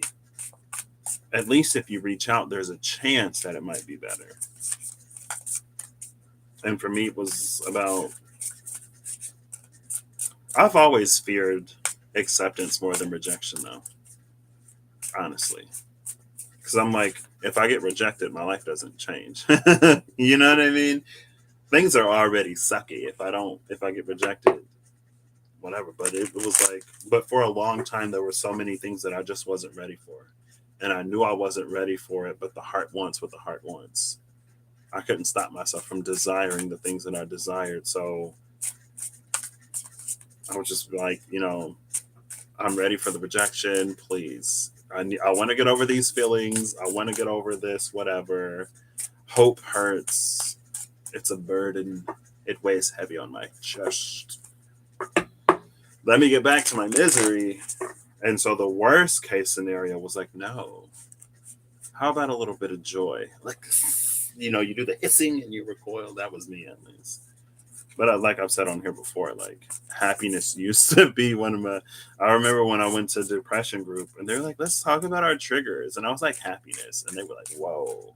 Dude was like, happiness is one of your triggers. I was like, yeah. Like, if I'm too happy or if the pendulum swings one way for too long, like, I know it's going to go the other way. And instead of waiting for it to happen naturally, I just come in and clear the board. I invite misery upon myself. I was a piece of work, a piece of WERQUE. Work. Which is why that particular guy's job was like difficult, because she was in charge of me not doing that anymore. I was like, oh, well, welcome. All right. So I'm gonna get final cards, and then I'm gonna put these away, and then I'll do the cemetery thing, the chalk thing tomorrow. So I'm gonna pull. I think I'll do the energy oracle cards. I'll shuffle it up, pull before and after the first two angels. So either the angel of balance, the angel of strength, the angel of love, or one of the seven archangels with the seven chakras. For the two angels that I saw, I'll pull before and after the 10 of Pentacles for the third decan of Virgo, the Four of Swords for the third decan of Libra, and the Six of Cups for the second decan of Scorpio. Because 75 Virgo is 15 Scorpio. All 30 of Virgo, all 30 of Libra, and then the remaining 15 in Scorpio. And then I'll also pull before and after the tree in the Lenormand because it said wood. Um, that last part, the thing that I thought said like you are here and it said hug me. I don't know. The lovers, they embrace in some depths. But I'll use the Gilded Tarot Royale to match the Gilded Reverie Lenormand, and it's small enough it'll fit on the table. Energy Oracle cards for the angels, and then I was gonna use the Antique Anatomy because who are you? The Queen of Cups. I was gonna use the Antique Anatomy because bones, and it was a cemetery, but I might not. Top of the deck is the 10 of Rods. It's like if you get you a sheet of clock, you'll have a fan. 10 of Rods with the Queen of Elixirs, and the King of Rods is behind the King of Elixirs. And then the Ace of Blades, the One of Blades, is behind that King of Rods, with the Seven of Coins behind that. Water, fire, air, earth, and judgment. Judgment is behind the Seven of Coins. This is interesting. What does this say? Latin.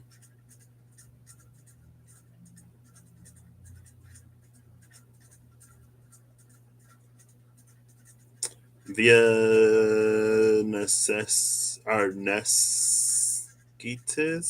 diem nec oram. And then there's an A. Girl, I don't know what this means. Diem is like of the day. Or is it's related to day. Some declension. I feel like I should know what NEC is. Girl, I don't know. This makes me think of when I use the Santa Muerte though. In the Santa Muerte, it was the Seven of Swords that emerged into the Nine of Swords that re-established basically the broken will. But this is stepping out. It's almost because of the ribbon, it's making me think of world card energy. But because it's judgment, it's a resurrection.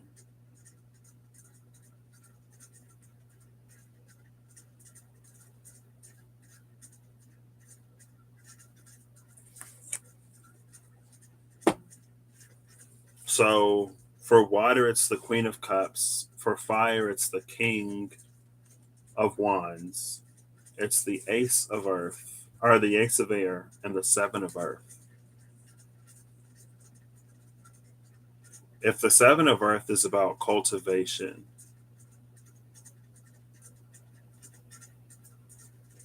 so these two together would be like the cultivation of new ideas. It's either the cultivation of new ideas or it's how a new idea allows for something to continue to grow. Almost like a better way of doing something. And then we have the King of Rods with the Queen of Cups. The Queen of Cups is a beauty potion, but she's also beauty potion number 13. The grand unifier of all death. Um, it's like pre high priestess energy.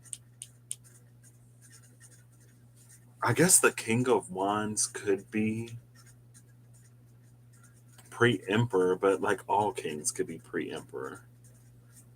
What is the King of Wands in particular? If I think of the King of Wands as energy, maybe pre-sun.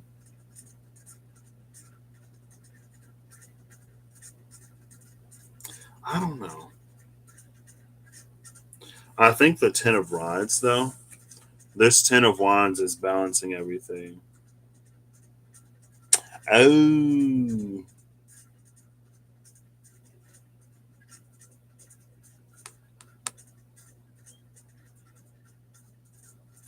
Death came out with the Magician a few times. Or it was the Death that depicted the Magician as a skeleton when I used the Prime Use double majors. And it was that energy of like using the tools in a new way. The energy of the Magician is here because all four elements are present. In a way, we have three aces, but the Ace of Cups and the Ace of Wands are in hand. The Ace of Swords is being presented. This is almost similar to the Magician in the Mirror, with next to the Storm Warning, because it's like the fire and ice make air. And there's been a lot of storms because it's like it's warming up, but there are these like cold fronts, and so as the warm air and the cool air mix, atmospheric magic happens, and then it falls and rumbles and shakes. When it comes to the Pentacles, though, there are seven here. The Seven of Coins may just symbolize things that are already established. So it's almost like, because we already, hey Steph, how you doing? Because we're already living life, we're already established in some way. It's different than like a new idea that suddenly comes to your mind. It's different than a new passion that you get the opportunity to explore, or a new feeling that comes into your experience because you experience something new. Even if you get even if you win the lottery, there's still like, it's almost like there's the old stuff that you put away, or there's a transitionary period. I mean, there's a transitionary period in everything, but it's like something about the earth remains in a way, even as things change. And it's only typically after a significant amount of time are some things sort of like wiped away. Not saying that it's necessarily bad, not saying that it's necessarily good. It just kind of sort of is. But I was seeing the Magician as dead, but then we have Judgment here.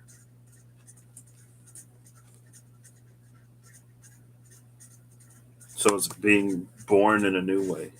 It's to use all these tools in a new way.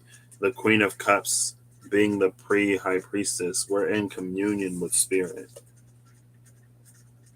Maybe the King of Wands is just like the purification of desire. Or it's a higher desire, a healthier desire.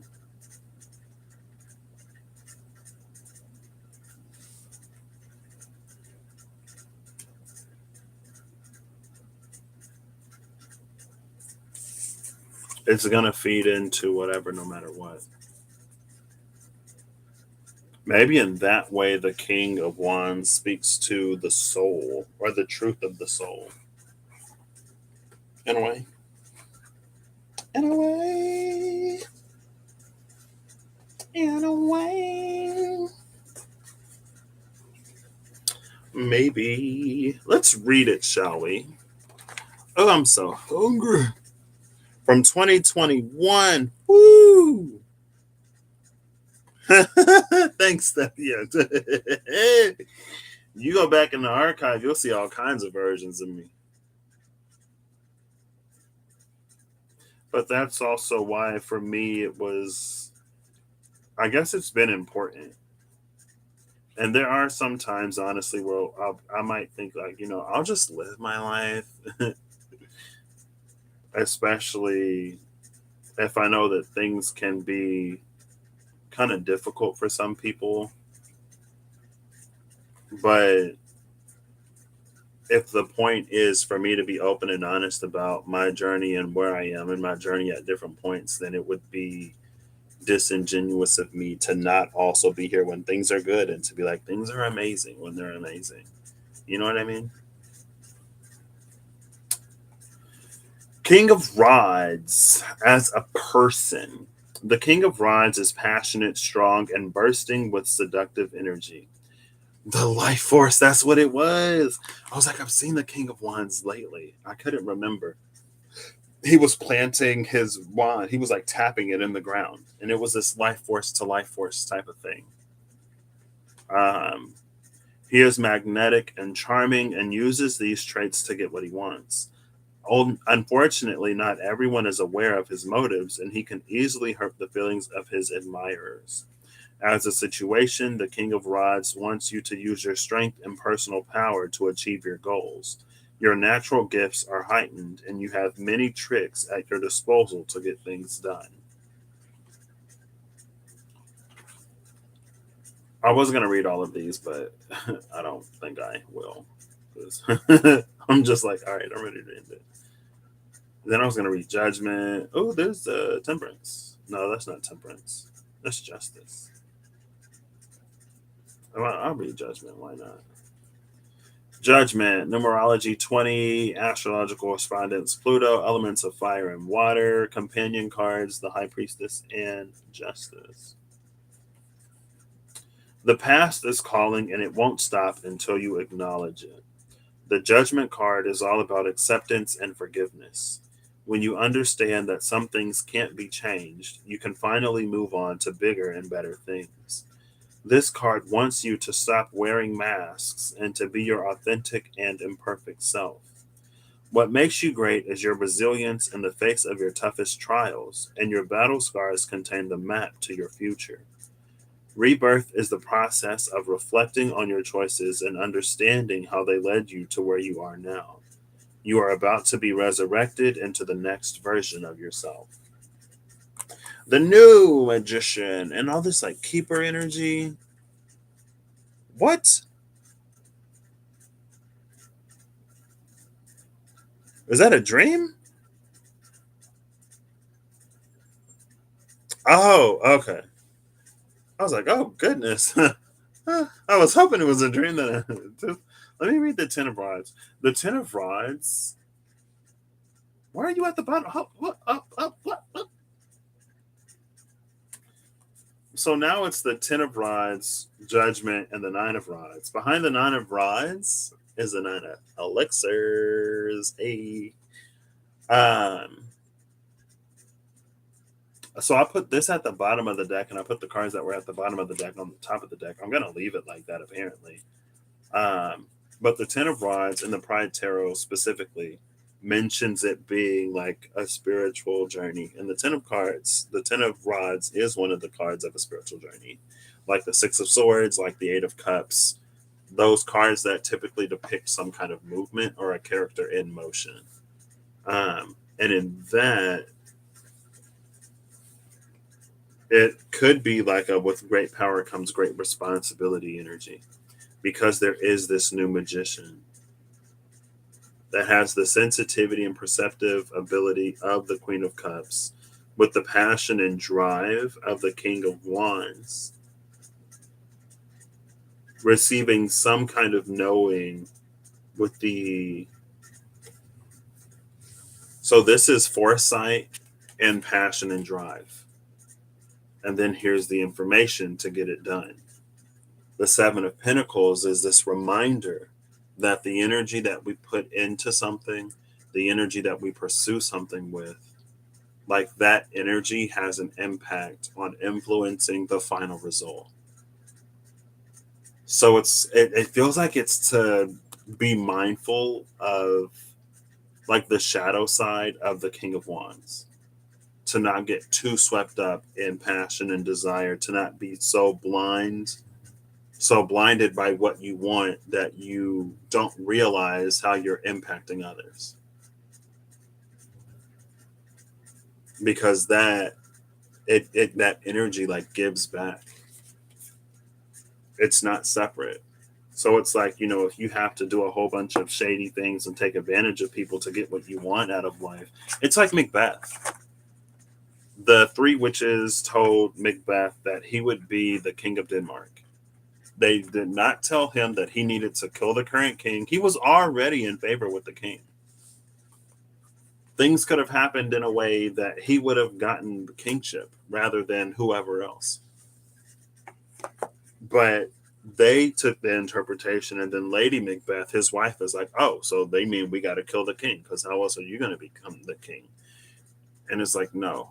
Like, that's the three witches is the Ace of Swords for the Queen of Wands, or King of Wands, Queen of Cups. That was Macbeth. They're the Ace of Swords. The Seven of Pentacles is like how they went about doing it, how they went about achieving it, what they put in to get the outcome that they want, right? How they tended to what became their harvest.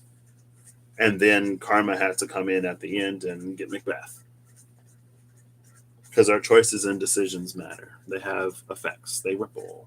So it's just to be mindful of that. And then I pick up this deck again, Title card and the Magician.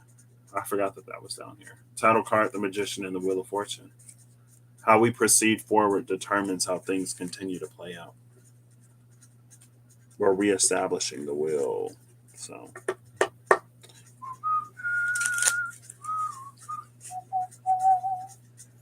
all right, I think I may have already asked you, but now I'm putting decks away. So if you would kindly, thank you.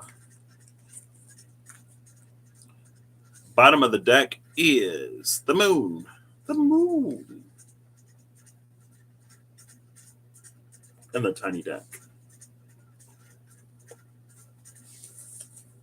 We got the Ten of Swords and the Ten of Pentacles. The Ten of Pentacles came out face down. The Ten of Swords came out face up. Ten of Pentacles, Ten of Swords, and the moon. Because the moon is at the bottom of the deck, if this is all one cohesive energy, it's like something can play out a lot better than we fear it to. On one hand, it may also be the sacrifice that's required to attain and achieve that Ten of Pentacles. The Ten of Pentacles is an energy of legacy. And there are many ways to accumulate money, to at some point call it wealth, and to have enough in a great enough quantity that it lasts for multiple generations. But the energy of multi-generational abundance, it's one that's very clean. It's one that's free of greed and all of the, other stuff that we put on get money. And so it's like, to get that type of abundance, it may require it along the path to achieve that kind of abundance. There may be some purification of character, of the mind, of many things. This could also be like all of the different ideas that you might have, or all of the different things that it took to get that success. After Henry Ford becomes Henry Ford and whoever becomes whoever, we can look at them and go like, oh, they did this and it was a success. But when they're in their time of failure, nobody knows who they are, right? While they're still trying, while they're still perfecting their process, they're still nameless like everybody else. And so it's almost like we only see the final product. We only see the version of people who have attained and achieved a certain thing. We're not privy to the entirety of the process unless they decide to include us by telling us. But it's like they have had the same Ten of Swords that they've gone through. I'm sure they've had times where they faced doubt from people outside of them, where maybe they even themselves wanted to give up on themselves, or to step away, or to not do whatever. Some people find success later in life. You know, there is no time or age limit or whatever on any of that. But we don't see that. And so sometimes we may think it's like, maybe it makes it easier to do the thing that's quick and easy. Going back to that Seven of Pentacles. I forget what exactly. Who was that? Oh, the Knight of Cups, the Four of Pentacles, and the Hierophant. I saw the shine of the cup behind the moon. I was like, what is that? That's being intuitively led and guided with that moon card.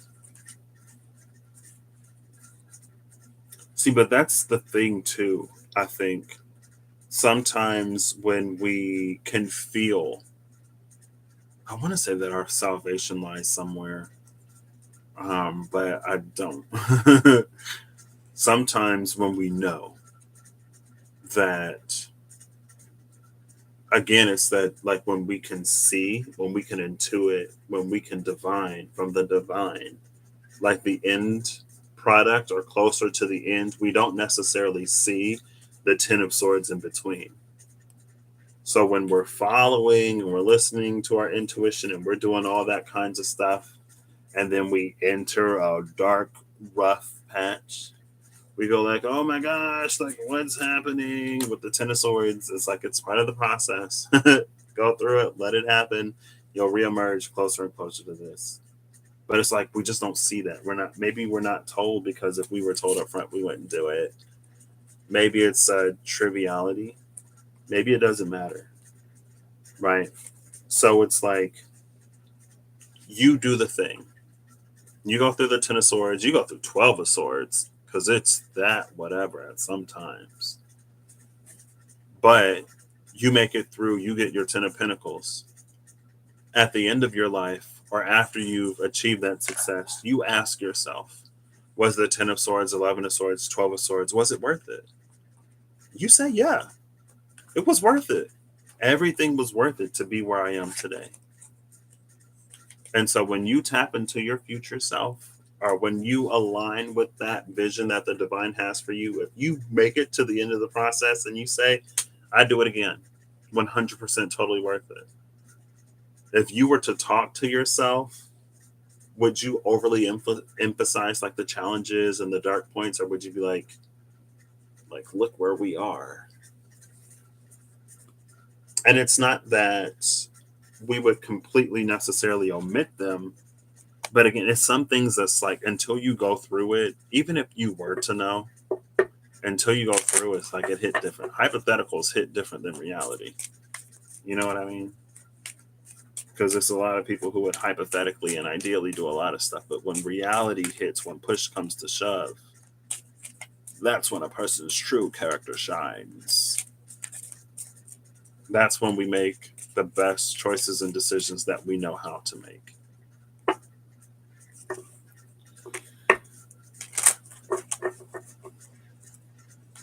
Energy Oracle cards. And your big dream book. Ooh.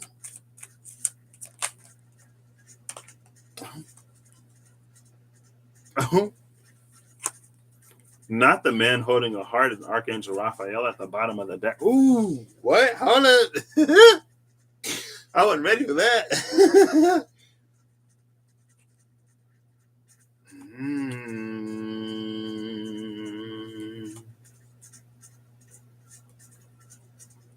So, I'm going to try to do this. The man holding a heart came out, and fourth chakra Archangel Raphael is at the bottom of the deck. The fourth chakra is the heart. Raphael is the archangel associated with healing. Healing the heart. The man holding the heart is here. And guess who's behind Archangel Raphael? The man holding the coin. So we got the man holding a heart and a coin. You get the best of both worlds. As we're talking about the Ten of Pentacles, like, come on. But this time we see the archangel responsible, or the archangel in charge of healing.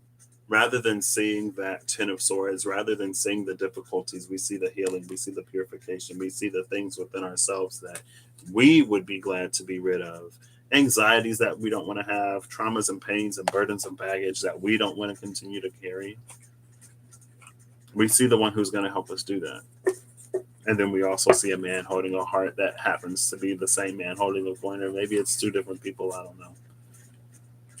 But it's gorgeous either way.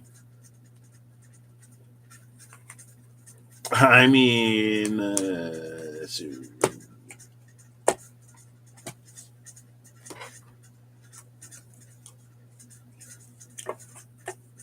That's the second time Raphael came out with the man holding a heart. The Energy Oracle card said, I said what I said. Man holding a heart, Archangel Raphael. I was like, okay. And he holding a coin too? I got trips. I'm trying to make, let me calm down. The bridge, number 38. 38 is Archangel Raphael. I'm pretty darn sure. 38, Archangel Raphael. The bottom of both of these decks, 3838 is 1111. The bridge and the fourth chakra, Archangel of Healing.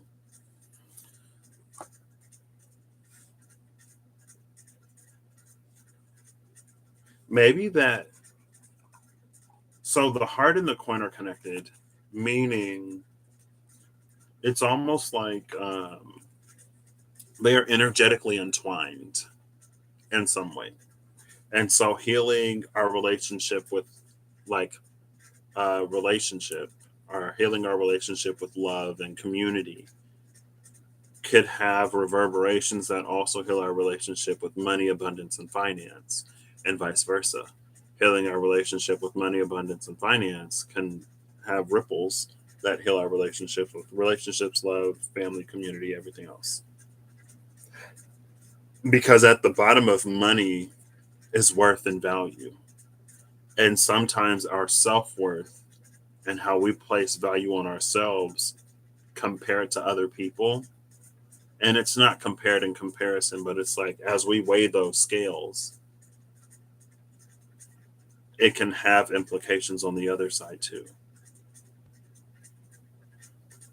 Worth is one of the things, value is one of the things that's expressed in many different ways because it's subjective. It's like different people value different things differently, and different people, because they value things differently in an exchange of worth. It's like if something is like, if you could put a dollar amount on that warm hug that's full of love when you really need it, you put a dollar amount on that. I was gonna say $5. Let's say it's five. It's more than five. Five and how many zeros? Let's say it's $5. Now it's like you get something that's $5 valuable to you, something that's worth $5 to you, something that's worth $5 to somebody else. If you don't both put, if you don't both value that thing at $5, somebody may feel cheated. Somebody may feel that they're overgiving. I gave you something that's worth a warm hug full of love when you really need it, and you gave me a carrot, and you're talking to a horse, and the horse loves carrots. To the horse, the carrot is more valuable than that warm hug when you really need it. Carrot is, the horse is like, I'm giving you this, and you're giving for a hug? Anyway, there can be some overlap in that because it's value, it's worth, and it's exchange. And in exchanging, we all value things sort of differently, which is why a bartering system might work, but which is why currency also kind of makes it easy. Just in setting a standard, not to say that it's perfect, but then, we have dollars. If you think that something is worth $10, you spend the $10. If you don't think something is worth the $10, then you don't spend the $10. If you think something's worth way more than $10 and you only have to spend $10, then you're like, oh my gosh, this is a bargain. This is a steal. If you think something is worth way less than $10, then you might think they're trying to get away with highway robbery. Tell them that the highwaymen are alive and well. The profession is still kicking these days. It may not be bandits on the side of the road, but they'll get you. Where did you come from? So there were some cards face down here that I flip over, and as I separate them, I feel this card, the mask. I think it's the mask. 40, 40, wait. Oh, then I picked up. Oh, that's 38. That's not 41. Ooh. These bridges were iced over. But ice can also form bridges, right? With the bear at the bottom of the deck, and the letter is behind the bear. The letter. Oh, behind the letter is the book. It's just an excerpt. It's just the beginning. New phase, new chapter, new book. This is where the story really shifts. This is where it gets good. You know how people will be like, this is an amazing series. You just have to read like half of the first book. Like the world is so rich that it takes a whole book, 2 books, 3 books, half a book just to build the world for you as a reader. But once things in the world start to move, it is so good. You just got to read like through the first 1,000,000 pages. You just got to watch the first 15 episodes and then it gets really good. The cards that came out over here, it's the bouquet and the dog, which is beautiful. Oh, look, 9 and 18. 2 9s is 18. 918 is a Virgo, I think. Should be a Virgo. And then the 40 of the mask. How was this? No, I think it might have been like this. I can't remember if it was bouquet and then dog. These two were together. This one was over to the side. Kind of like that. And I didn't even notice it.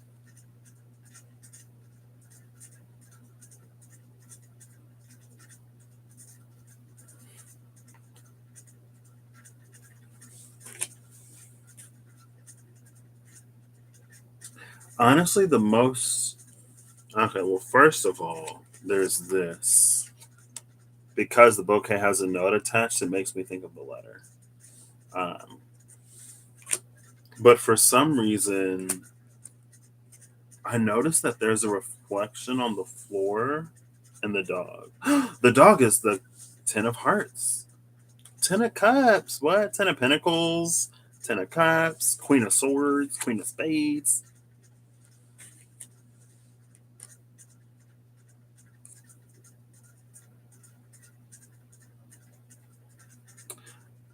Oh, I was gonna say it's like the dog stays even though it's like no one's holding the leash, but the dog has the leash in its mouth. The first thing I noticed though is like you see the like there's a reflection on the floor. These hardwood floors are polished.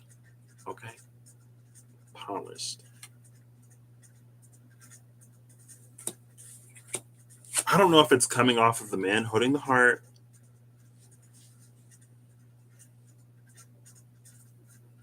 but it's like the dog has the leash. The dog is letting you know that it's ready for a walk. It's ready to go outside. It's wanting to go outside. There's also, because of the note on this, it carries through that energy of communication. The mask off to the side is the most interesting part, are the most I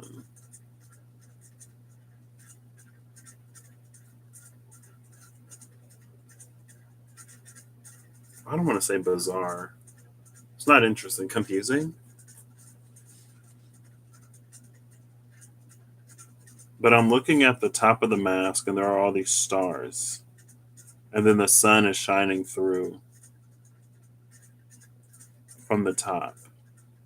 We see these two giant portals in the back giving like Two of Wands energy.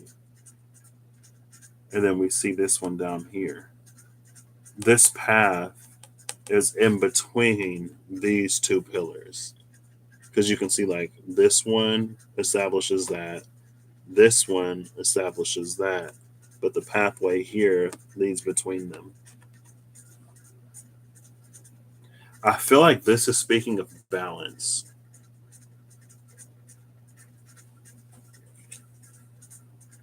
Because we live in a world that has day and night.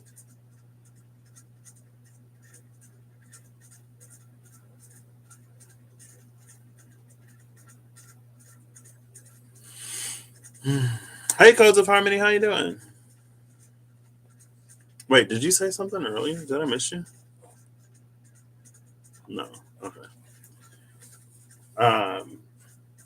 Because we live in a world of day and night, the moon is as important as the sun is.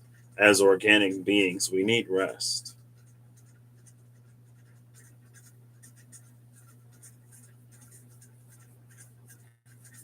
But it was on its side.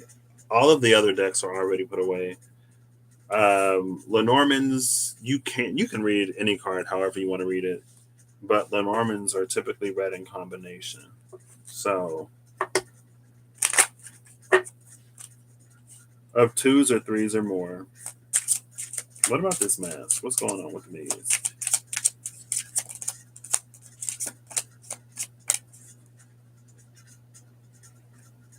Oh, snap. Somebody flipped over. It ain't Michael this time. What if it was? Oh. So this card, whatever card was at the bottom of the deck, this card was behind it. It was the bridge, the polar bear, the bridge of ice, the book. It was behind the book. It was the bridge, the bear, the letter, the book, and then the dice,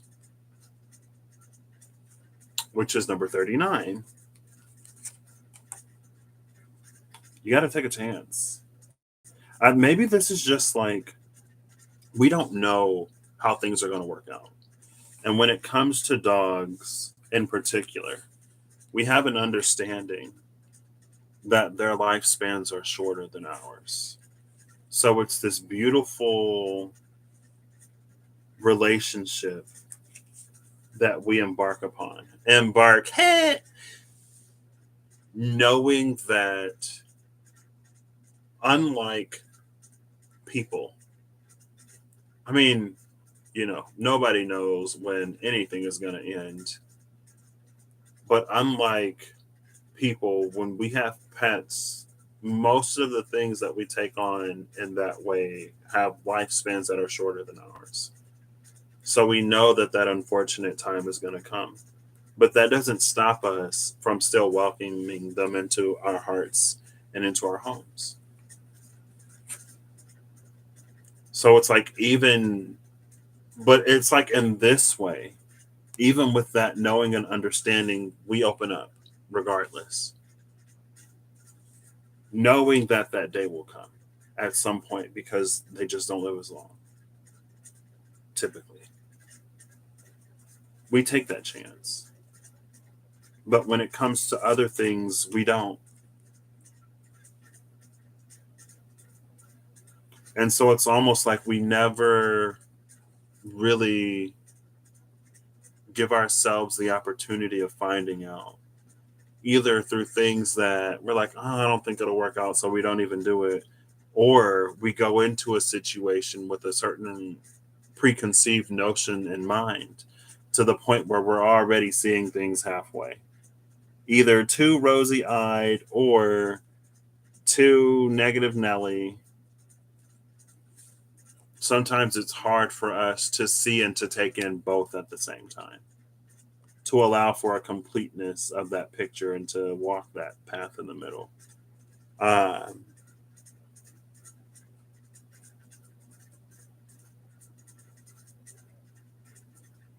Oh, snap. Oof. When was that? When was that?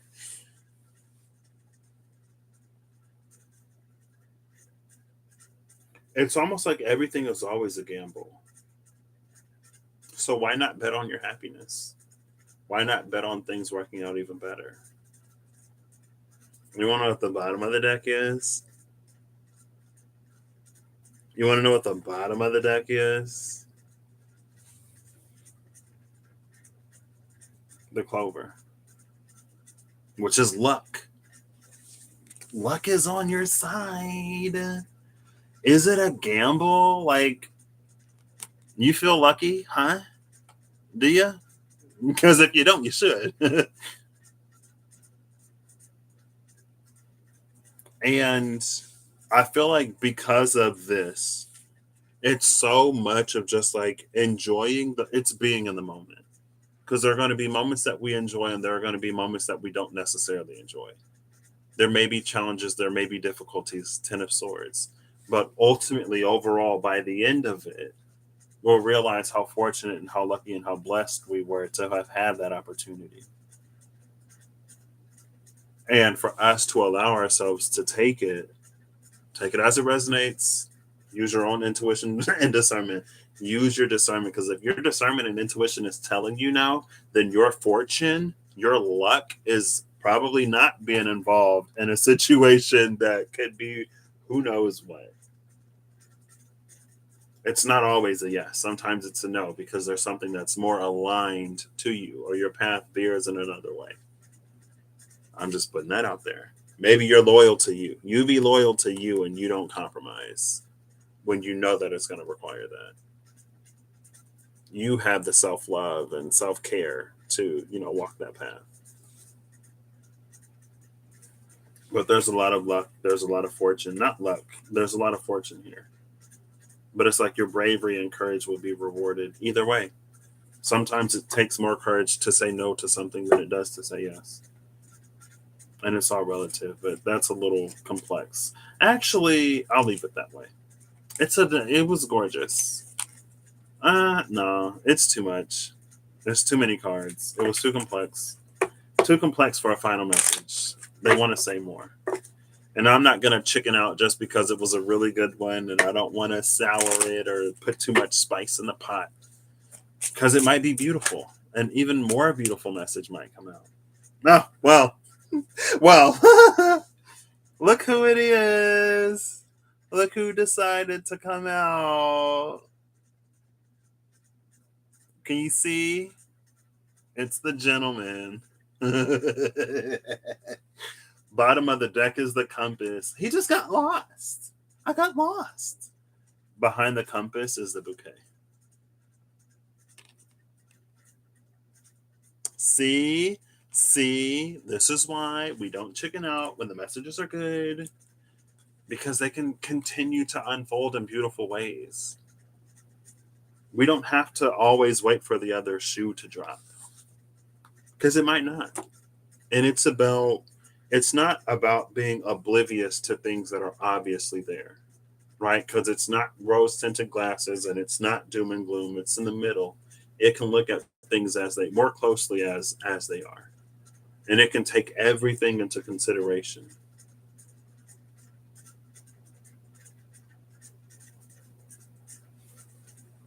But in that way, it is about being in the moment. And if it's a moment of joy, it's living in that joy. If it's a moment of challenge, it's not trying to escape from it. It's very like Hagal weathering, but it's weathering in a way of like lasting and persisting. So it's not weathering in a way of like being torn down, like how uh, a drop of water wears away the stone. It's weathering in terms of like withstanding. And when you make it through those challenges, it makes the highs even higher, life even more vibrant. If it's time for you to go, listen to your intuition discernment. If your intuition discernment and guides are telling you to go, then go, obviously. It's not for us to keep ourselves in places that we've long since whatever in it either. You know what I mean? So anyway, the gentleman with the who was it at the bottom of the deck? The compass and the bouquet. The ship is under the bouquet. with the tree longevity. It's Odysseus. It just took him 20 years to get home, but he's on his way. Anyway, I hope you all have an amazing whatever whenever you see this. I hope you're acting in alignment to make all that you wish to experience your reality. I hope that if you sat through this, you get something. And if you didn't, I hope you, the intuition, discernment, and knowing to not take it. If you didn't get anything, don't take anything, right? Also, I hope that you find someone who resonates for you, because I don't be on here for 5 minutes, so that's a quite a bit of time. Um, whatever you need along your path, journey, and way, I hope you find. And when it comes time for you to round the bend, time for you to come into a new cycle, time where you can live. I guess it's like live freer, but it's something about like as you breathe in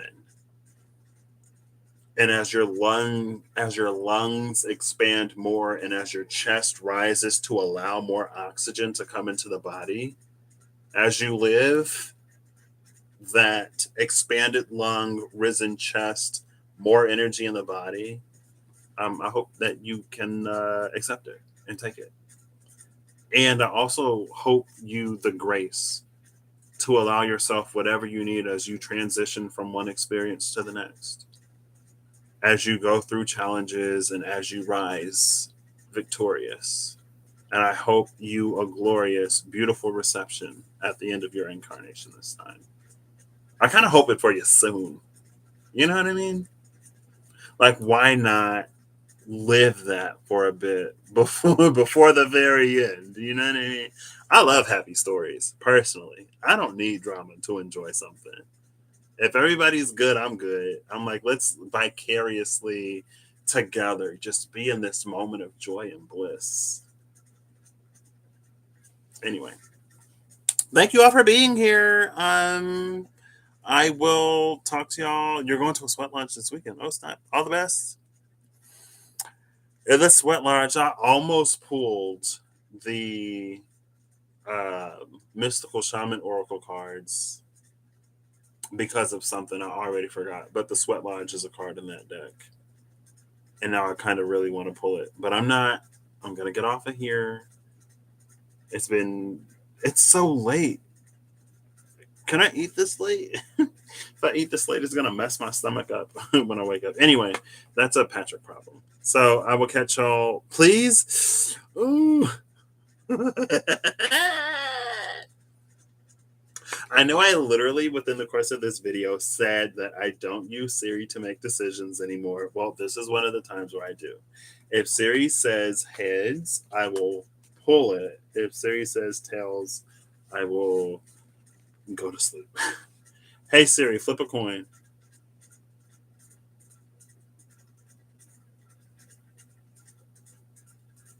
Oh, I can't hear you, Siri. Hey Siri, flip a coin. It's tails this time. Tails. It said tails, and it confirmed tails, so. I wish if I could give you a card, I'm seeing the rainbow. I'm seeing rainbow. That's the first card that popped into my mind. So I already went through the spiel. I will catch y'all when I catch ya, right? Until next time. See you.